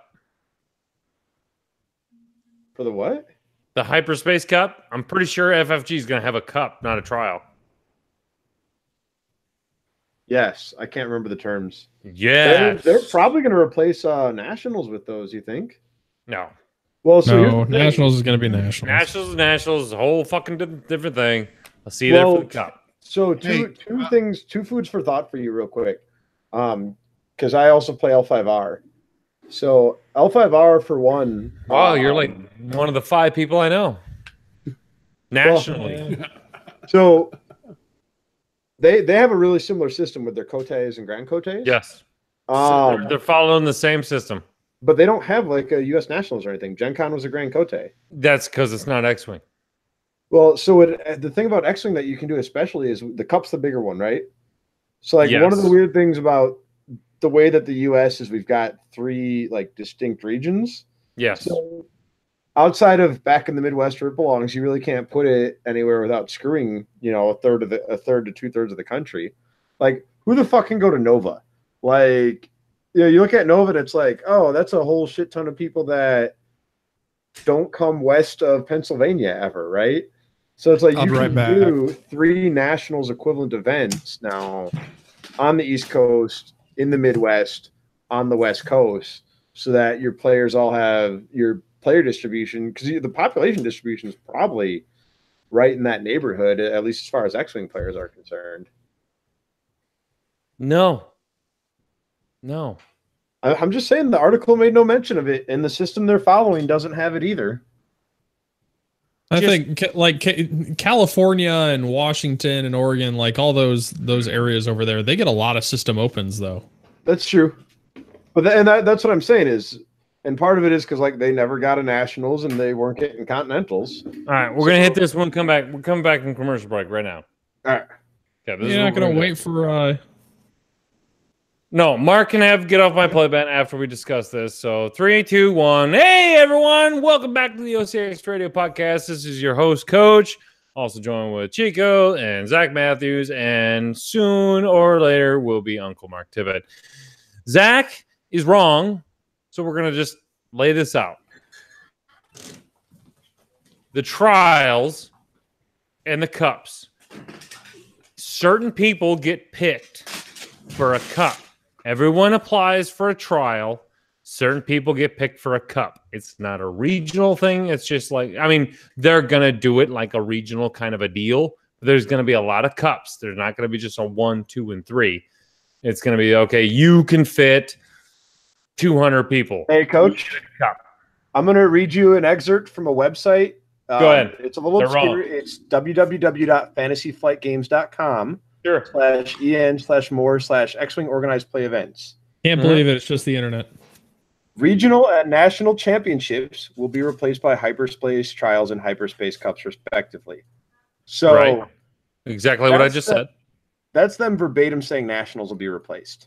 That's in black and white text. That's exactly what I was saying. But what I'm trying to. Okay, yes, we got mixed up there. Okay. There's not going to be national, but there's not going to be like 2 or 3 nationals. There's going to be. Well, no. I'm saying they can have events that they can have at least. I was saying 3 during the break. They can have at least 3 events to that size to cater to the wider population distribution. Correct. Okay, so and there's going to be more than 3. There's probably going to be like 10 in the fucking United States. Yeah, quite possible. I just am noting that it at minimum offers them to bridge that sort of pain point. That was a carryover from They didn't consult me when they wrote that article. Usually they do. Oh, Wade told me after the podcast a couple weeks ago. He's like, "I'm sorry, I fucked up. We totally didn't call you, so it's all right. It's okay." Wade apologized. That's why right here at the bottom, I actually see a line that says "Suck it, Coach." How did no one give us fucking credit on Facebook? They're like, holy shit, OCX crossed the fucking boundary into actually getting an FFG employee on their show. Like, guy, I thought that was fucking amazing. And everyone's like, oh, okay, yeah, that makes sense. Well, it's hard to. I'm like, when you're gonna sandwich someone between 2 Zacks as a guest, it's a little rough for them to shine. Christ. No, actually. So what you're saying it was Zach. And then it was an FFG employee, marshmallows, and then another Zach. That's how we're going with this? Yep.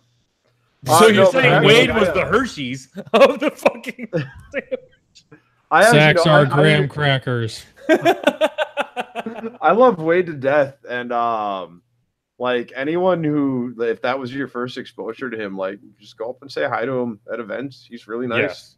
Yes. He's absolutely one of my favorite people around the game. He's sarcastic as shit, so you better know how to deal with that. Oh, man. But super bad. Awesome. Super bad. Like, my first 2 meetings with Wade was like, like, why does he hate me so much? Actually, my first one was like when I blasted on the X-Wing forums back when they were pure and cool and all of our information driven. So never? And he met me on my birthday and gave me fucking dice. And I was like, wow, you're really cool. And then the next one was like, he came up to me super fucking sarcastic. And I didn't think I quite knew him enough. I was super sarcastic and he just met the sarcasm level. But then this year we just took it to a whole other level. And it was love. But Mark, now that we got this whole cup thing figured out, I think it's time for Uncle Mark. Uncle Mark, get the fuck off my playmat! Hey! There you go, Ryan Ledford, just for you. Hey, a couple of things. I listened to last week's episode. Blair Bunky, he's from the Washington State area up around Seattle. Just to give you had been drinking, Coach. I fucking knew it! I knew it. Now, for Gordon the Worst, I made the donation. Send me the shirt. What about Tropical Storm Gordon? Oh, did you mention Gordon? Wait, hold on. And Blair. Oh, great! I'm getting my section. Gordon and Blair. Good call. Oh shit! It's like fucking thumbs that he just took from people. They're like... Does mine at least weigh a little bit more because I scored more points? I can't tell. So continuing, the Uncle Mark fan club night. I'm thinking that's not a good idea. I think it's a fantastic idea. I'm just saying. I want just pictures and video and audio. Harold, get that for me, buddy. Luke Carrington. I tell you what, I really like Luke, but he kind of scares me. Nah. He reminds me of this guy I used to play BattleTech with out of Peoria, whose name was Kurtz, and I like Rich, but he kind of scared me too. And they look his name Kurt or Rich? Kurtz. He was a BattleTech fan. That's all you need to know. His first name was Rich, but his last name was Kurtz, and he was always known as Kurtz. Oh, Kurtz. Okay, I missed that. Or and now for Harold, he'll get this reference. Wapner, time for Wapner. It's 4:30. Time for Wapner. Judge Wapner, motherfucker. It's 4:30. Judge Wapner. I know that reference. Come on. Okay, good. Padre, I could listen to you rant on and on forever. I wish I could take the time to gather my words and put them out as succinctly as he does. Well done last week, Padre. Well done. Hey, Curled Paw discount from National got me my new acrylics. So they are ordered and on their way at 15% off. Thank you very much. Hey, and did anyone notice? Time out. What? What fucking acrylics are you getting from Curl Paw? I'm getting all of They them. They better be tokens. Oh, they're tokens, and they're the pivot, the little arrow bases, and the numbered things, and a set of 2.0 templates. All right. Now, one less set I have to send out. You told me I had to send it out because I've asked and asked and asked you. You can sit back with your mouth hanging open, but I have asked you, and you're sober tonight. So there. Now, continuing on. Here he goes. Yeah. Did anybody see the tokens that Tyler had at Gen Con? The Chad tokens? Yeah. Those I'm being harassed by friends of mine going, where can we, or harassed, where can we get these tokens? Where can we get these tokens? Because, we're old now and those are so easy to see. And Tyler's going, yeah, he's not making any more of those. Yeah, they're a custom set. Can I ask a stupid question? Sure. I do all the time. Why are they Chad tokens? Chad is an internet meme, and it broadly means anything that is significantly larger than its normal peers. Yeah, it's Josh. I think it's from I think it's from the incel boards. What the hell is an incel board? I thought We are not going there. Google that at work. Okay. Anyway, it those originated on 4chan's R9K forum. I'm pretty sure a lot of people have been like, "Oh, they're Chad tokens," but I don't fucking know what Chad token. What's a Chad token? All right, here I'm gonna send you. Is it like an acronym? Is it a like CHA dance or something? This is gonna be like knowing the way, where I show you a meme and you guys stand longer than anyone else. I'm sorry, Mark. I know we're taking up your fucking playmat signal, but I'm done. Have a nice evening. Is he using a phone to make Morse code? How is he doing Morse code? He's been using that fucking phone forever. Coach, I sent you the know your meme for the Chad memes. Know your memes. Send me an. Okay, here we go. All right. Do us a favor and look at that later, and like not right now. Yeah, there's like a lot of words, so it's gonna take you. We'll do it later. All I'm seeing is cucked, so I'm assuming that seems is pretty good. That was good. Get off my playmat. Yeah, we get it. We get it. I know. That only hurts my ears a lot. Those are some fancy headphones you got, Chico. Yeah. Super fancy. So I guess this brings me to my opinion that I wanted to bring up just briefly, because we have bigger things to roast on Zach's side.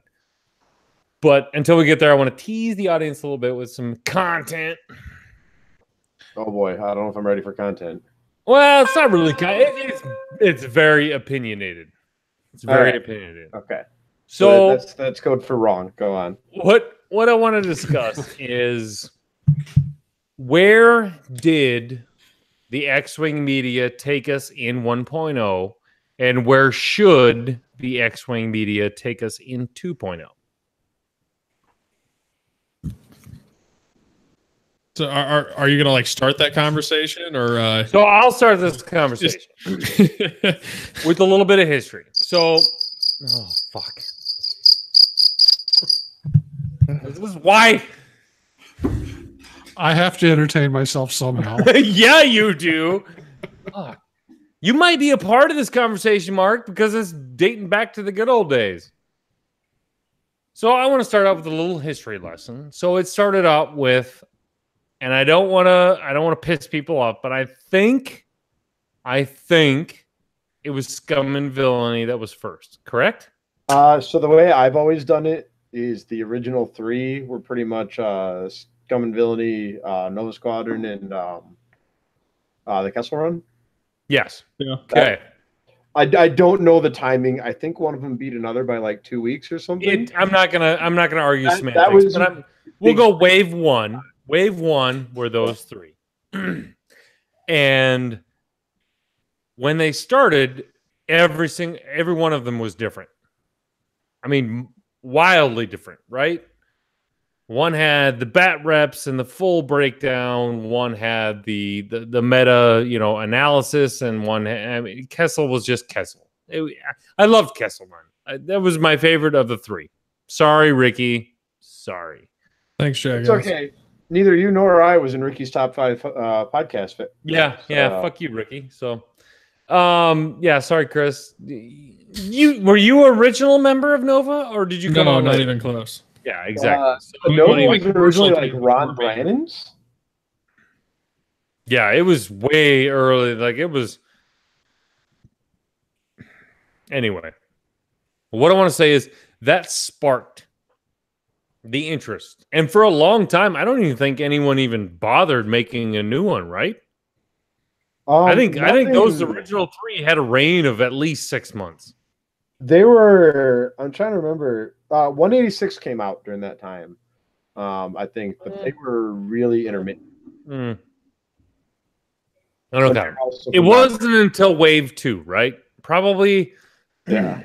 I'm not totally sure on the time frame here, but I want to say it wasn't until what? It was Minox, Back to Dials.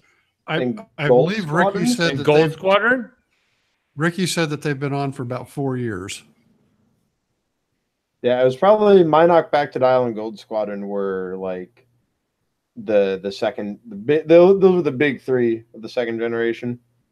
I can't remember when not OC. I can remember when you guys started. I can't remember when 186 started. They were I like how you're 186 trying to still go back to 186. We've discounted them because they're not there anymore. no, they're still around. What? 186. They released an episode like 2 days ago. Oh, you're talking about across the pond. Oh, fuck. Yeah. I'm talking about American here. Come on. I'm sorry.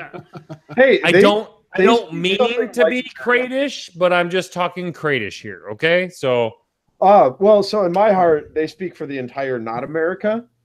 That's all of Not America in one podcast, right there. yes, you're correct. The 186 was pretty much everything non-American in one podcast. Hey, did you know there's different time zones in Not America? No, No. it's central. I was talking to Alex Burt from that podcast, and he's like, "Hey, man, I gotta go to bed." I'm like, "What are you talking about? It's 4 p.m. by you, right?" He's like, "No, dude, that's New Zealand." Because I was talking about at the same time, and I was like, "Oh, holy shit! I really did forget they're on different time zones, radically different time zones." Oh my god. So, but what I want to discuss, I really want to focus on the main three that started the whole thing. Mm-hmm. Back in that day, it was X-Wing was brand new. It was hell. The designers didn't even know this was going to be that big of a thing, but it turned out to be that big a thing to have podcasts. To me, Nova, Kessel, and Scum and Villainy were like fucking eating breakfast in the morning. It was you downloaded them, and when they didn't fucking come out with an episode, it was like pitchforks and goddamn torches. Well, they all had really intermittent release schedules at the time. Yeah, it was all over the place. The weekly release schedule was not even feasible. Like, that was not even a thing. I don't think it was until Minoc I was gonna say showed up. Wrong too, but Minoc was the first one I remembered that they just started eventually. Yeah, back when Minox came out, they were the crates before the crates showed up, and oh my god! And if we can just stress this point, they were the crates before the crates. It's like I remember judging my first worlds, and like I heard them come in and just start screaming into the room, and I'm like, oh god, it's them. but like nowadays, it's like oh hey Minox, how's it going? Oh god, it's the crates. There's a meme of that, of like regular people having rational X-Wing discussion, and then like there's the other people that come in and they're throwing shit and they've got their flags. Keller made that. I think the crates were charging in, screaming "Sue did nothing wrong" in his iteration. Oh Jesus Christ! Richard Sue. Oh, he caught so much shit for something that we would always just shrug off these days. But so the Wave 2 aspect of the podcast really brought it into. I want to say Wave 2 was Minox, Back to Dials. Who am I missing here? Gold Squadron. Gold Squadron, sorry. But even they, I mean, Back to Dials. TCX. TCX is probably around there. TCX. Actually, was it TCX was the first one that brought the weekly podcast? They might have, yeah. I think it was. You know what? Uninteresting. That, Carson and Tyson, Carson and Tim. Sorry, I think it was TCX that brought the very first weekly X-Wing. They podcast. were always the news burst, and that's fine. That's fine. It showed everyone like, wow, okay, I get X-Wing every week, and it showed every other podcast like, hey, this is the way to go. Kind of, to most of them, Minoc picked up on it. Back to Dials picked up on it. Wave 3 is the weird wave. It's not crate because I know the crates, us and Hornet and all the other. We're Wave 4, but there was a weird like Wave 3 oddity. It was like 512, and it was. Well, when did you guys actually start? Cloud City, I think, was wave 3. We started what? We started World May a couple weeks after 17. Hornet. 2016, right? 17. 17, May 17. May 17, we started. Yeah, You guys were February 17. I think January. Whatever. I just looked it up. Yeah. Fuck, who cares? Anyway, that's kind of his, and a bunch have followed. A lot of other. I mean, I could name 100 of them right now because that's almost how many fucking podcasts we've had. So two that jump out are Radical Squadron, which was T70 Bro, who he joked with Chris that he started the podcast so that Chris would have to give out templates if he got tabled. And then there's literally a podcast of people who just post in the crate thread a lot. Yes. Like, it's literally like a crate fan podcast or something. Like, and it started after they sent an audio file to Chris and he wouldn't upload it on the crate page. But anyway, through that history of podcasting, it's ballooned into a lot of podcasts. And where I'm wondering where, because everyone got certain amount of knowledge from everywhere. I mean, these days we can pinpoint, okay, you go Gold Squadron, you go Minoc, you go back to Dials, you go here. You're not going to get, I mean, unless the word breaks on the day that we have it, or we totally Skype, swipe news away from anyone else. You're really not tuning in to us for fucking up to the news, whatever. But what I'm wondering going forward with 2.0, everyone's starting on an even keel. What is our responsibilities, right? Because you're from the crates, I think. Still, we don't know. It's been a while. The last episode released, I sat quietly at them. That kind of counts, right? You've been a part of the X-Wing media for long enough that you can weigh into it. What is X-Wing List Juggler's dead, right? Unclear. As of right now, List Juggler is dead. He claims it's gonna be, but is this the only place that people come to get outside information? So I would argue no, because like, was it the regional roundup? There was some thread that Juggler usually made on the forums, because that's how List Juggler became a thing. Is he used to track it all down. It's Store Champs, and he didn't make a Store Champ thread this year, and someone else just did, and people just posted in there. As long as the internet is a thing, like List Juggler was literally born from a couple of forum threads, and it was just 100 turned up to 100 with searchability and it was just done well. A whole bunch of incredible features. But I mean, it was born from that forum thread.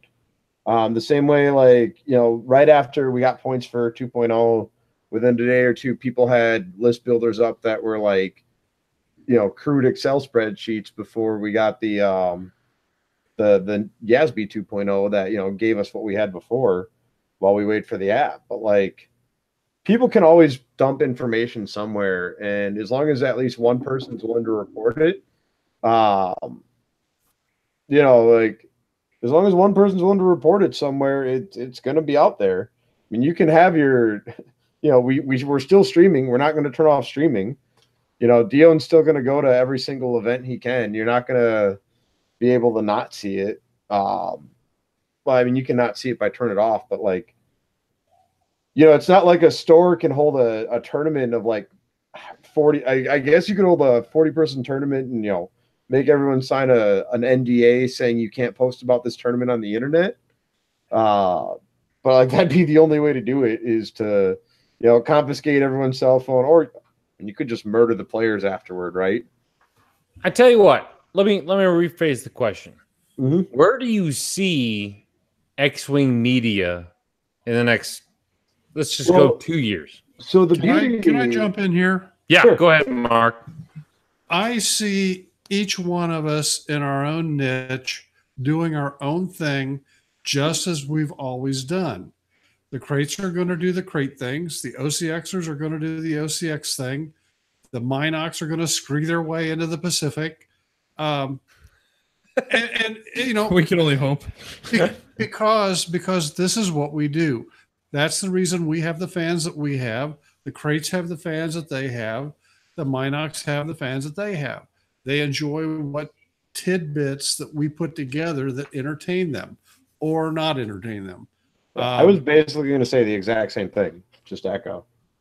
Okay, but it was just, you know, Seniority for beauty.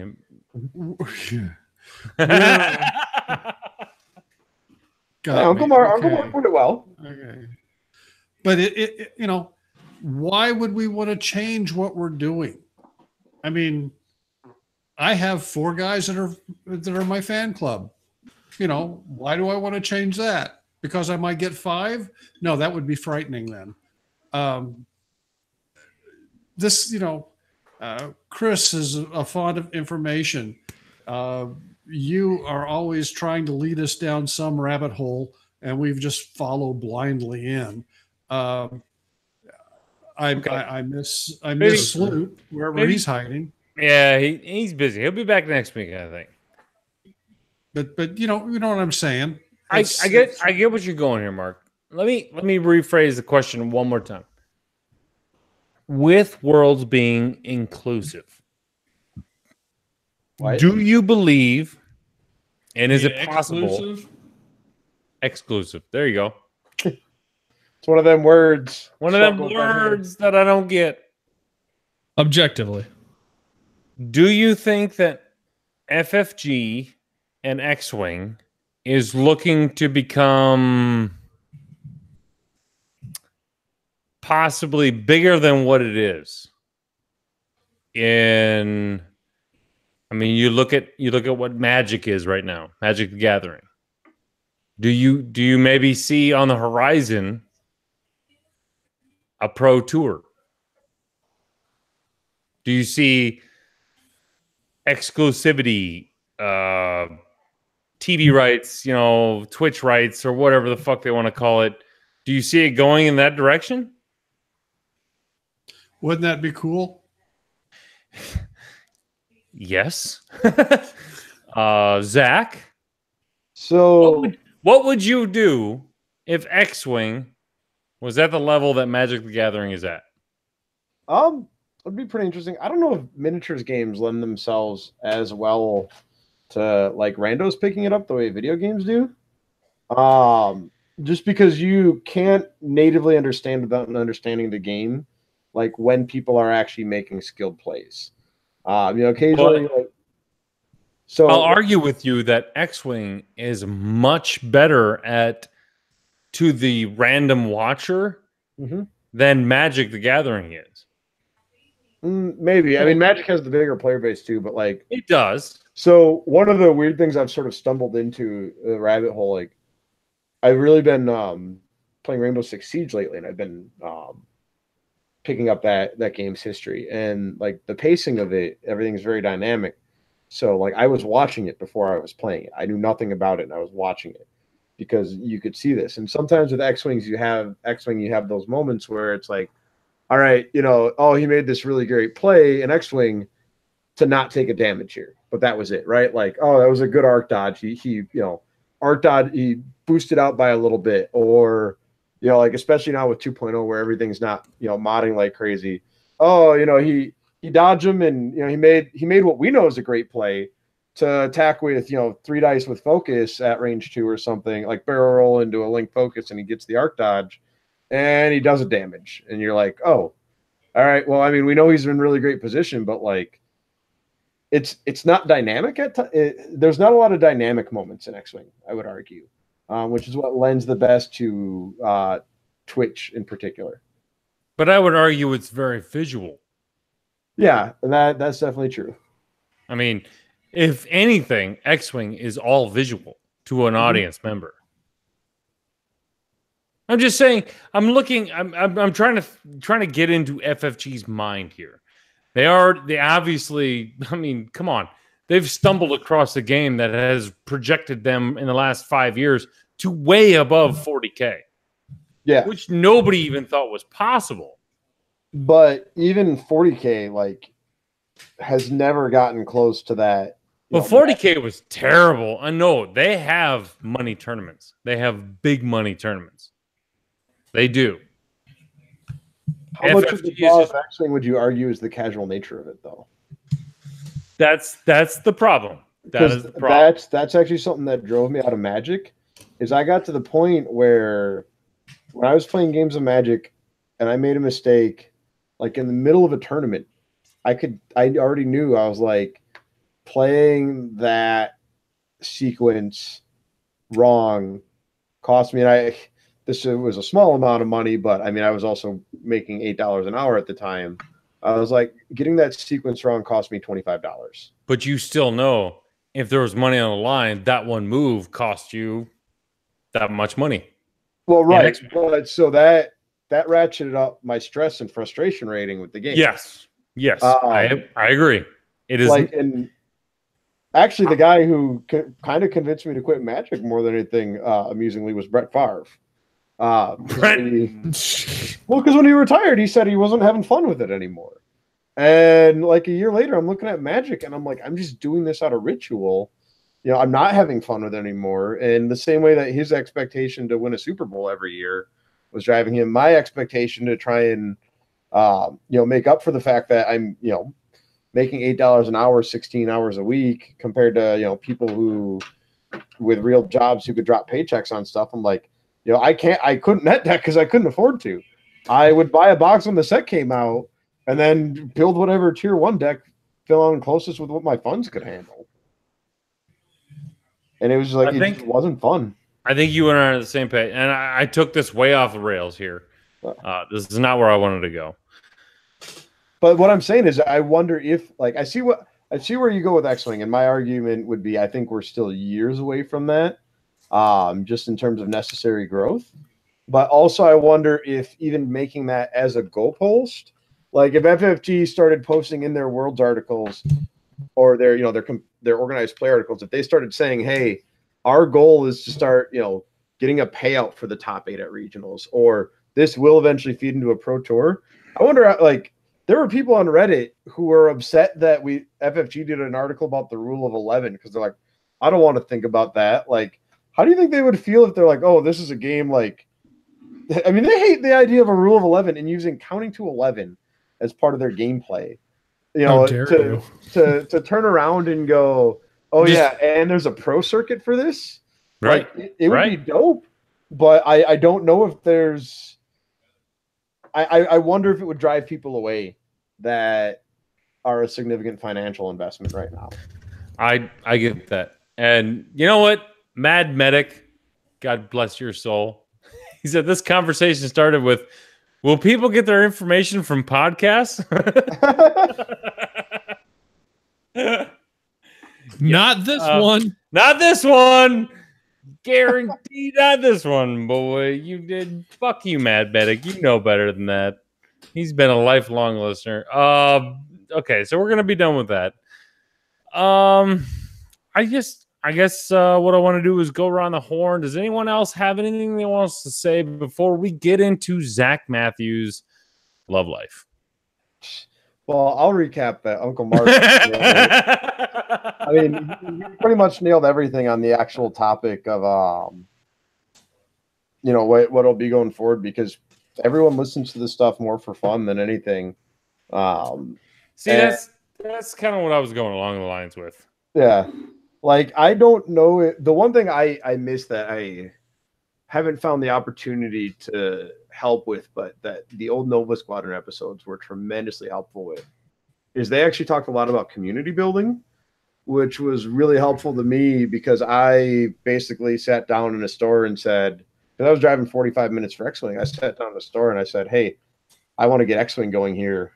And I listened to that episode probably 2 or 3 times, took down as many notes as I could, did as much of that, talked to other people who had communities going. And, I was pretty pleased that we can have, when I start up a league, which it reminds me, I have to do everything for that. You had to write up the report for our next league here. If you're a local league starting soon, but like when I start up a league, we can get 12, 14, 16 people. And the most we had at our last real store champ was we had over 20 at one point, which was basically capacity at the store I run stuff at. So it's been thrilling, to watch it grow. And I don't think that collectively the podcast, the forums, there's not enough attention being paid to community building right now. No, there's not. There's not. That's a sorely missing niche, I think. All right. Duly noted. We will put that in next week's show notes.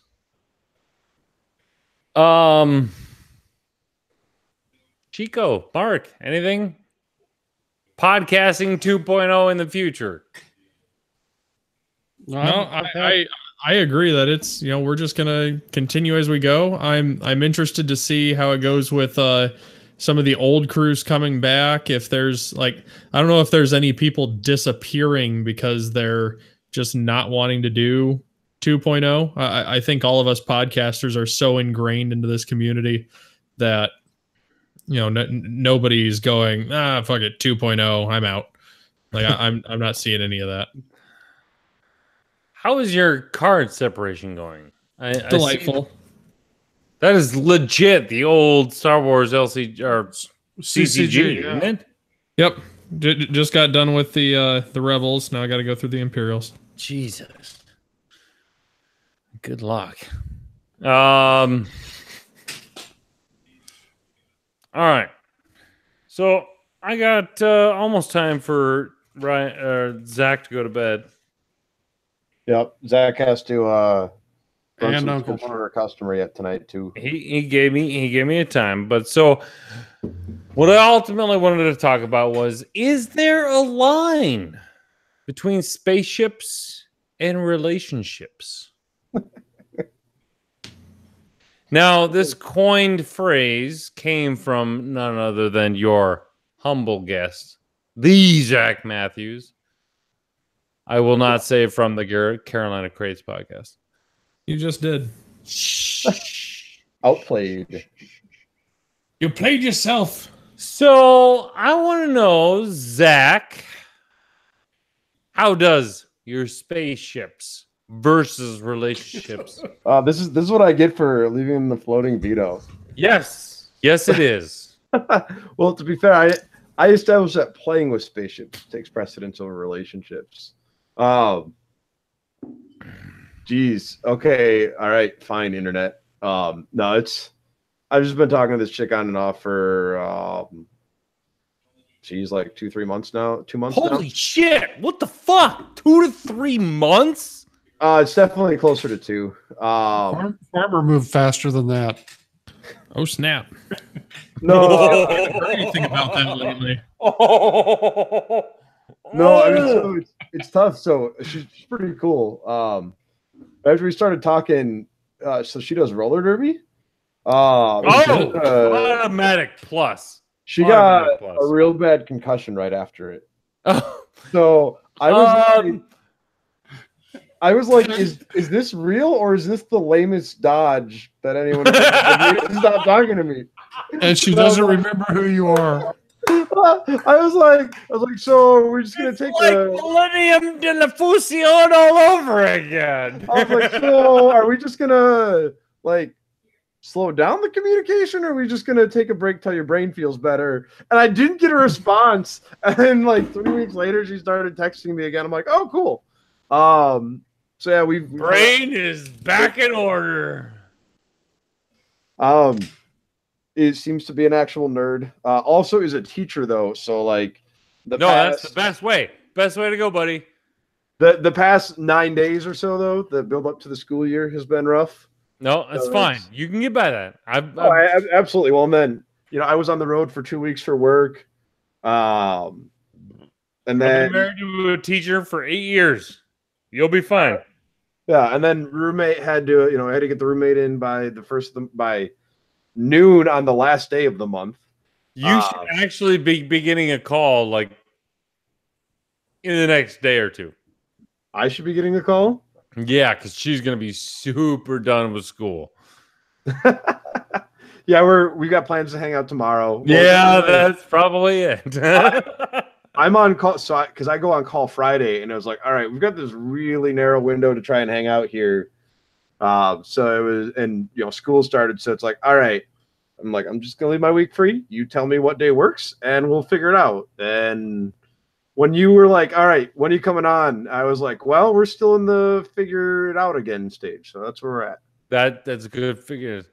How is she going to deal with your famousness? Well, I told her I was on a podcast because, I was like, that's a good intro level. Somehow podcast came up. I'm like, oh yeah. She's like, what are you normally listening? I'm like, well, I'm actually on one.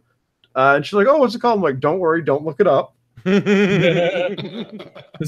Good start. Where's my wallet's upstairs? My wallet's got the fucking crate sticker on it. You should have just said OCX radio. But yeah, so I've largely dodged the amount of investment into X-Wing that's there. I told her I do it a lot. She sort of figured it out. You're not going to dodge it much more. Right. You might as well just tell her you're on the OCX radio podcast. Like, give her this episode. You've done very well this episode. There's and it's like, I don't know. I'm not great at dating, so this is probably shitty advice. But so Patrick, the secret is she doesn't know how to spell my last name. Don't take advice from him.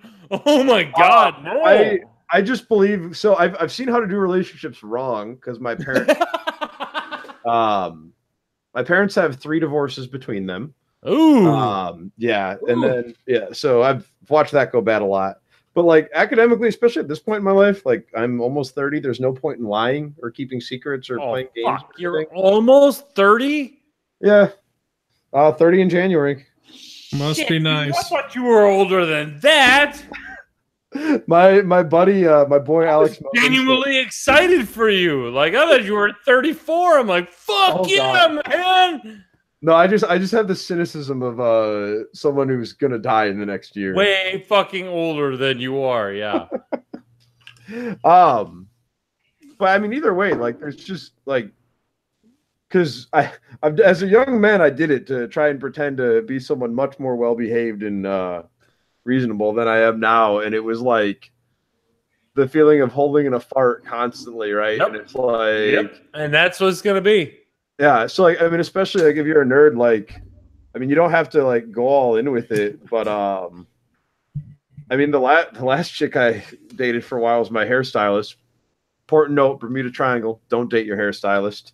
But like you get orange hair, right?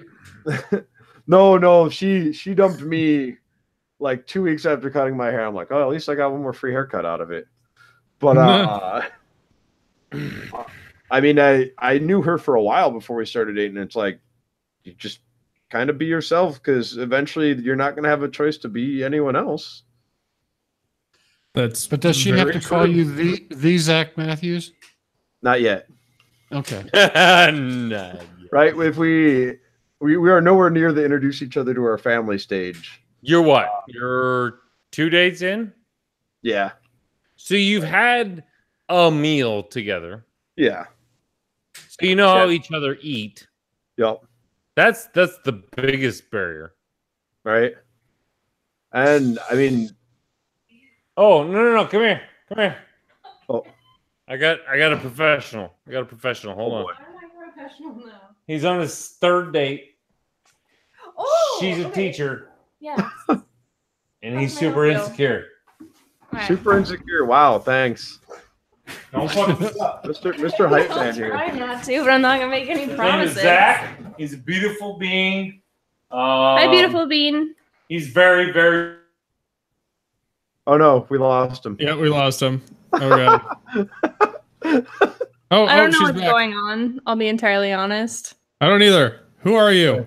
I'm Erica Katz. Oh, hi. How's it going? Hi. Good. He kind of just threw this on me, and I don't know what I'm doing.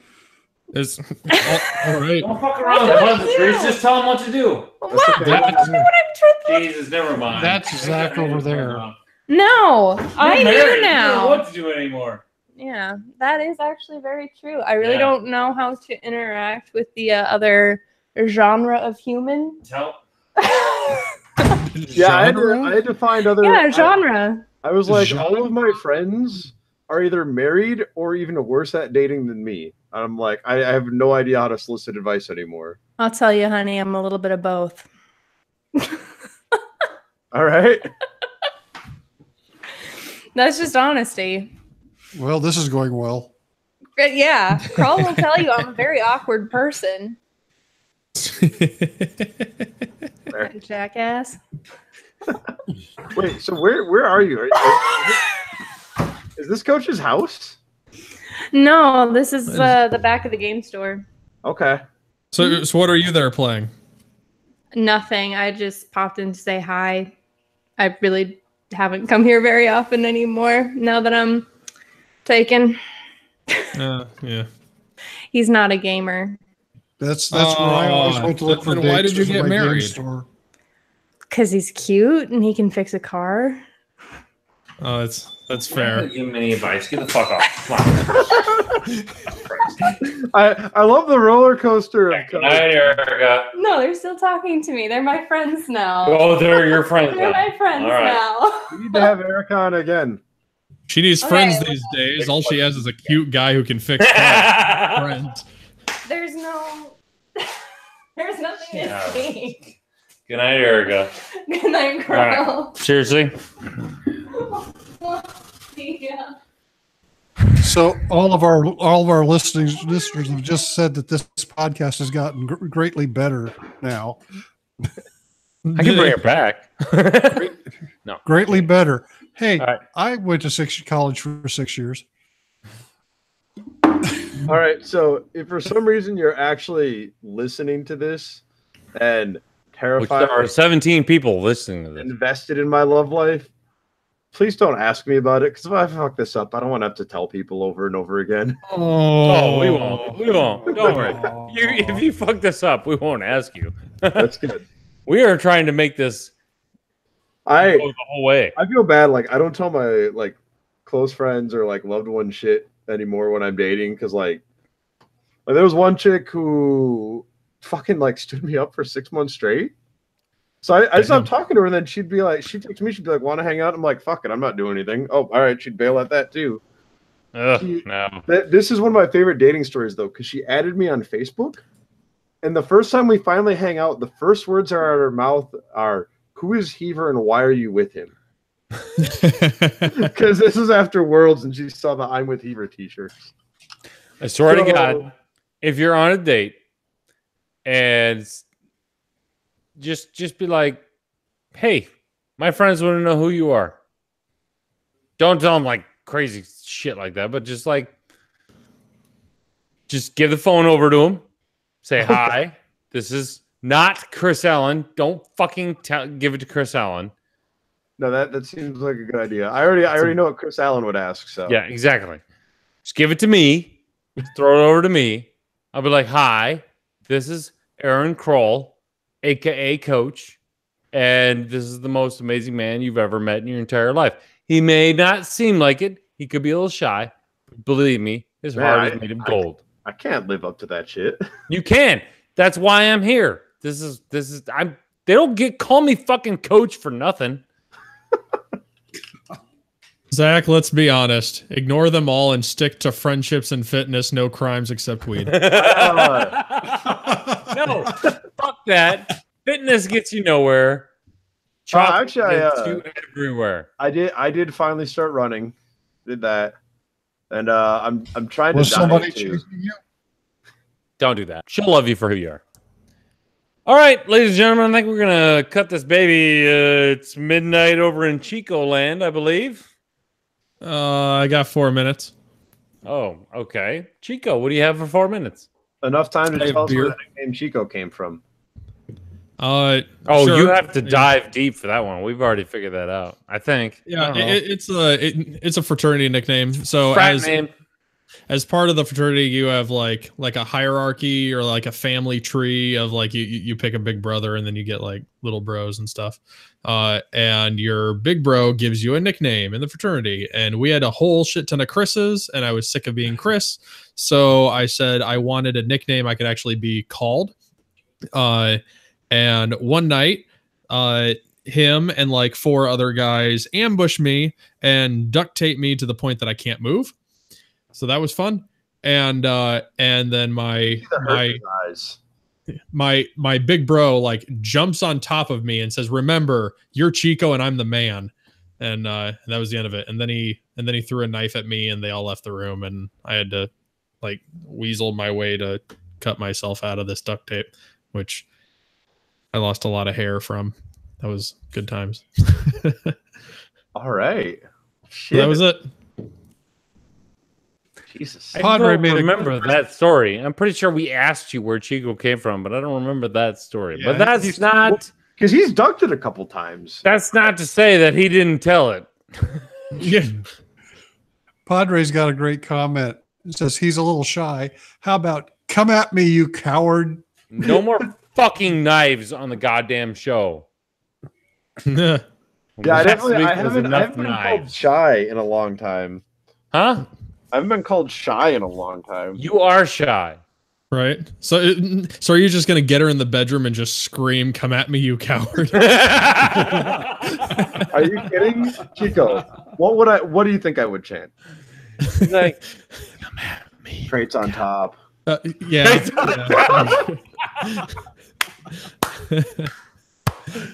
Which is why we need to get a hold of this girl to let her know and get her a running shirt. Please, God, no. Oh. That would be... I have a story. Have you stopped recording? I have a story for that. Can't be. Oh, you can wait till we stop recording, because we're gonna shout out some stuff. We got some shout outs, I think. Possibly. Maybe. We don't know. Sure. We'll try. Mark, got any shout outs? Yes, I do. Shout out to John Thurman and Die Hard Games. I went down there for a store championship. I finished 3rd, but I have my red ticket for my first buy because Tyler and Will finished in front of me and they already had theirs. You lucky motherfucker. God damn it. I have my regional pass. Son of a bitch.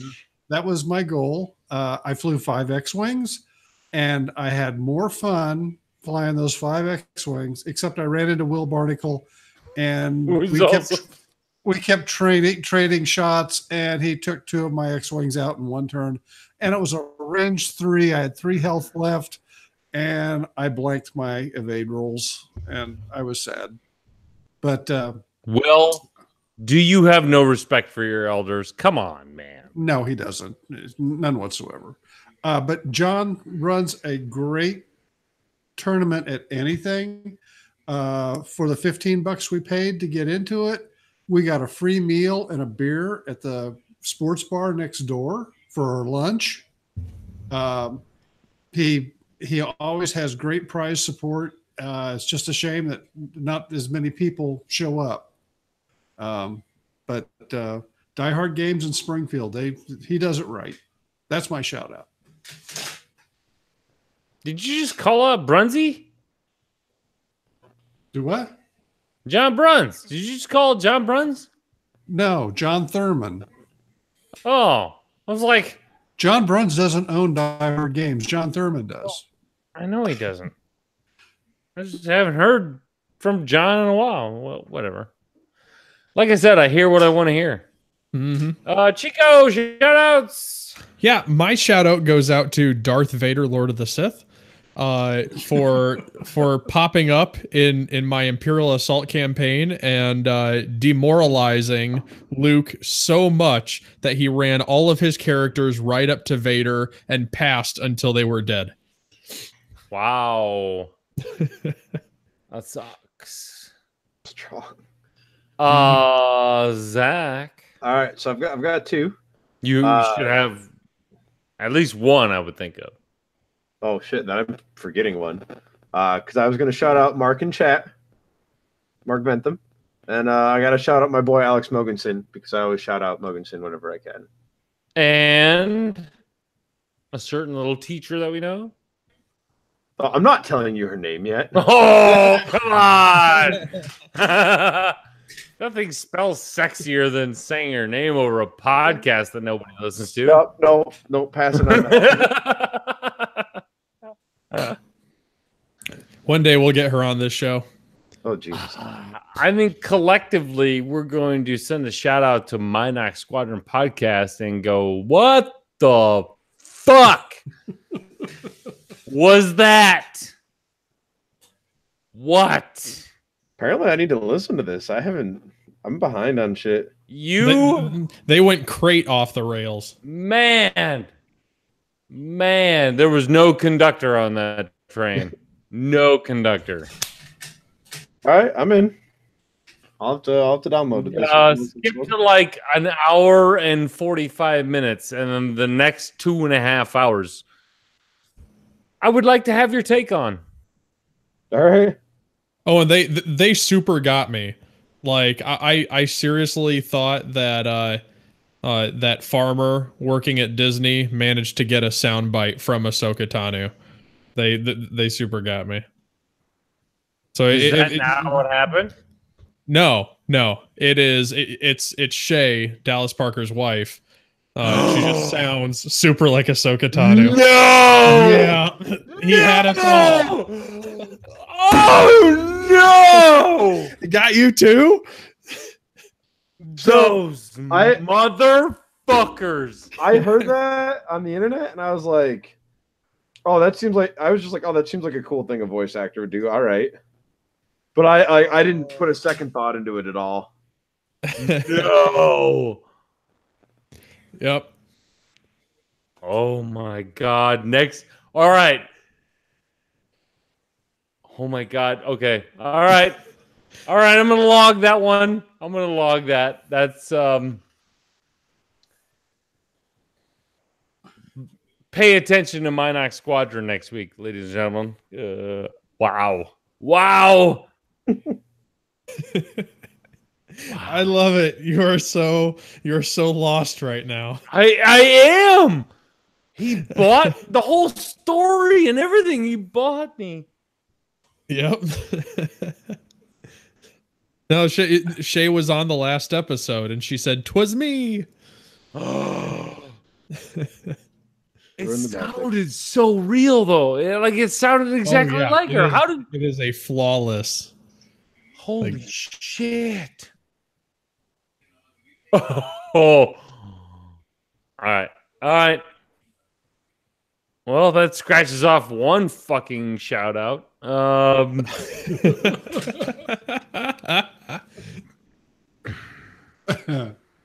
first shout out goes to Ontopsky. Well, what? Hell yeah. Another top 8. Very well done, my man. And Luke Carrington's mod and paint job won the Nova Open. Oh, we don't care about Luke. I do. You do because you have to live with him. I also like Luke. We accepted him, and then he turned us away. He could not deal with our creepiness. And you know what, Luke? You ain't that fucking righteous either.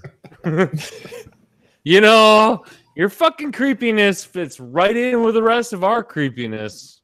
So that's how it goes, buddy. That's how it goes. The lot you live with. That's what it is. You can fucking mute the chat. That's what I do most of the time. That's how I figured out my name is I Heart Pickles. Still do not know how my name is I Heart Pickles. You should scroll up till you figure it out. Yeah. Okay. Nobody tell him about Control F.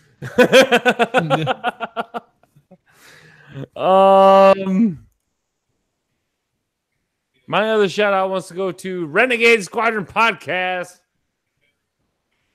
because apparently it's going to be a farmer / coach episode soon. And this is how I influence myself onto other people's podcasts. I'm always weirded out by that group because that's what Milwaukee called ourselves way back in the day. Renegade? Yeah, it was. I had my Renegade. That's actually why I went with red and black for when I did the on top shirts, is because the old Renegade shirts are red and black. I still wear my Renegade T-shirt to like most events, probably more than anything else I wear. But that was Milwaukee. It's just a bunch of guys. So it's nice that you have alternate wear to go to events with. Yeah, I got to represent where I'm from. That's awesome.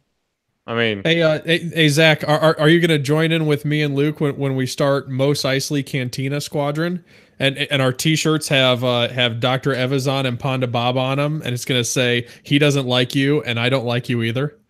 How much do I have to pay to get one of those for Ryan Krippendorf too? Like less than $20. You have to get them in pairs. I straight blanked on that quote, and Ryan would not let me live it down. Perfect. Yeah, because like someone said it, like, shit, why am I drawing a total blank on where that's from? And Ryan's like, really? Fucking really? And he ragged on me for months about that. So now I never forget. And I won't either now. I swear to God, if you fucking wear that T-shirt before my T-shirt, I will straight up drive to your house and duct tape you to a chair and make you sing Yub Nub for fucking an hour straight. So you'll come hang out? Yeah, we'll hang out. Maybe with a good time. I'll bring the booze and the duct tape. If you come in... Can you guys stream this and get Dion to commentate? We'll definitely get Dion to stream it. Eventually we'll have the couch clear as Zach stuff, and you'll have a couch to sleep on. That was a feature Dion sleep. Oh, wait, he doesn't sleep. He just videos everything all the time. He's just always watching. He's always watching. He's on a plane to Europe to stream a kit tournament right now. Oh, no shit. So he's not going to see this for like another day. I heard it's going to be 3 rounds, great. 8 players. Oh, fantastic. All right. And let me find it. It's here. Okay. All right. So we're no longer recording. Hold on. Okay. Until if you have any comments or suggestions, all right. Can I? This is all I do. Go for it. Suggestions. We're good. Coach is cutting out really bad, so I actually don't know. Let him go. Just let him go. Like a dog that's humping your leg, just let him go. You know, the shitty part is I hear you guys equally. So now and you always blamed me. Do we just go Yub Nub and just ignore him? So if I cut out, I cut. I am so enjoying this. So if you like the show, email us. If you didn't like it, email somebody else. If you got a bad list submission, we might do that again. Otherwise, but maybe not. Yeah. Otherwise, off to the Yub Nub. Yub Nub.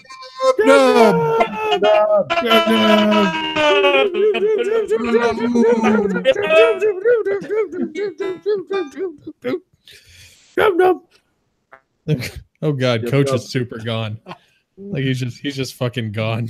Is he actually frozen, or is he fucking with us frozen? No, his even his camera keeps cutting out. Like he's just frozen, but he's like, I can only see the thumbnail. There's like a little bit of intensity there. Now he's gone. Oh, we lost. Oh God, he dropped. We may lose live. Hey Zach, it was good seeing you again, buddy. Yeah, take care, Uncle Mark. Zach. Love you, Zach. Love you. Love you too, Mark. Later, Papa. So it's just OCX live now. I don't know if Coach is back or not. I'm just glad that the live stream hasn't just straight stopped, because anytime like when I start it, if I try to leave, it just stops the stream, and then everybody yells at me. They're really mean and hurtful about it. Well, that's your fault for being the tech guy. That's my fault for just starting the stream, I guess. Right. So let's real talk for a second. Fucking lack of focus. You know, at like Nova Squadron Light now hasn't had me on as a guest yet. What the shit? Wrecked. What's going on? Come on, boys, get your shit together. I want to come back and say hi. Well, I just want to say hi to Ed and Chad. Aw. Sheriff, I talked to you enough. I do love Sheriff. I'm glad he's regularly putting stuff on the internet.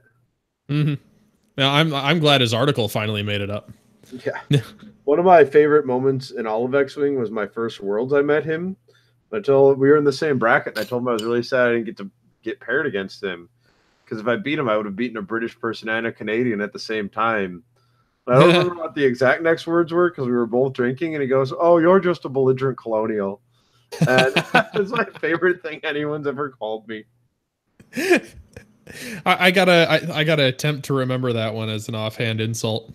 When I was rebranding my name on the internet because I was tired of people who couldn't say Katachan Ninja, because I don't know if you saw, I use Obsidian Glory Pot in a couple different internet places now. And that is wonderful. Yeah, that came from a conversation between you and I think. Yes. But yeah, I was gonna go with belligerent colonial, but I didn't trust the internet's ability to say belligerent either.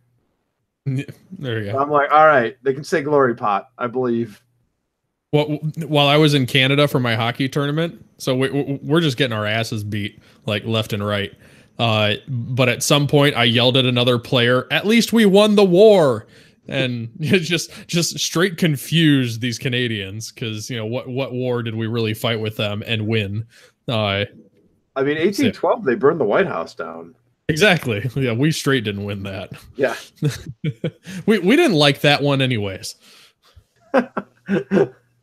I was just playing. I was playing colonizing Mars, terraforming Mars, and there's that is a great game. I like that game. But where you crash the moon into the planet to raise the heat level, the flavor text is we weren't using that moon anyway.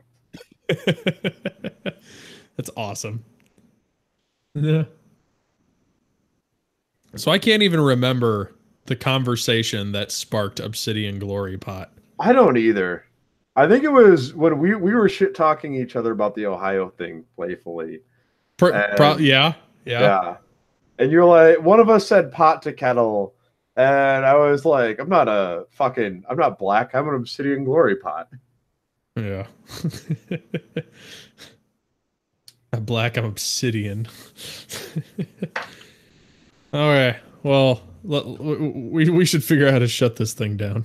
Just leave it up for everyone. They get what they paid for, which is nothing. We actually make money, unlike fair. you crates, sucker. Well, yeah, you can stop. We have to figure out what to do with that money, and we have to be productive with it. So, jokes on us, I guess. Right? Yeah, you guys literally invited more work. Yeah. But did you see our alt art card? The Tarani? Yeah. Yeah, it looks really sweet. Sleep said he was trying to hook me up at Gen Con, and then me and him were never in the same place at the same time. Oh, they had him at Gen Con? I thought that maybe they didn't. Maybe that's what. Maybe he just ducked me the whole time because he didn't. No, he didn't have him. It's like it came afterwards. Otherwise, I would have forced him to actually get some to me because I don't even have them yet. Oh, there you go. That's like apparently people gave out crate alt arts at Gen Con. I don't know what the fuck they are. I didn't get any. Dude, because you guys have that one guy who just makes like infinite alt arts. Yeah, Sam. Hands them out. Yeah. Like he just shows up and just shovels them at you like buckets and is like, "Here, take 10 different Wookiees." And like, I don't know what I'm doing. It's cool, but it's also annoying because people haven't figured out that like I'm not involved in that process. So I get asked all the time, I'm like, I don't know, I get shit third hand. We go through the extremely efficient system of Sam mails them to Chris, despite living 2 hours from me. And then Chris sometimes remembers to hand them off to me when we're in the same place, and then I have some. But by then I have because they get in the wild, and my locals are like, I see the crate logo. How come you can't give me them? So now I have like a shopping list when I see Chris. Yeah. Although I can't complain too much because he got us our drunk assist Astromech. Oh no, I mean he does great work and it's all hilarious. It's just Yeah. always like, oh, this has the the logo that's also on my wallet that people associate me with, but I have no capacity to help them with. Right. Well, thankfully nobody really associates that logo with impressive quality, Right. and so expectations are low. Like, oh, you can't provide me with that card? I guess that makes sense. It's just a it's a strange feeling of impotence. Mm-hmm. I get that. Okay, well, I'm logging off, so All right, night, brother. so hopefully I can wake up in the morning and actually get a run in before my kids start screaming. Have fun. Yeah. So I'm gonna hit hang up on this. If it still says live in like the upper right corner, feel free to just jack the channel. Do whatever the fuck you want. So good luck. Take care, brother. Bye.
Oh, hey! Ah!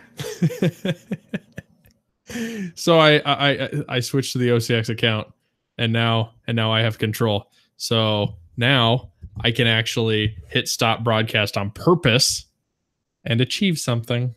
So there. So OCX is officially me now.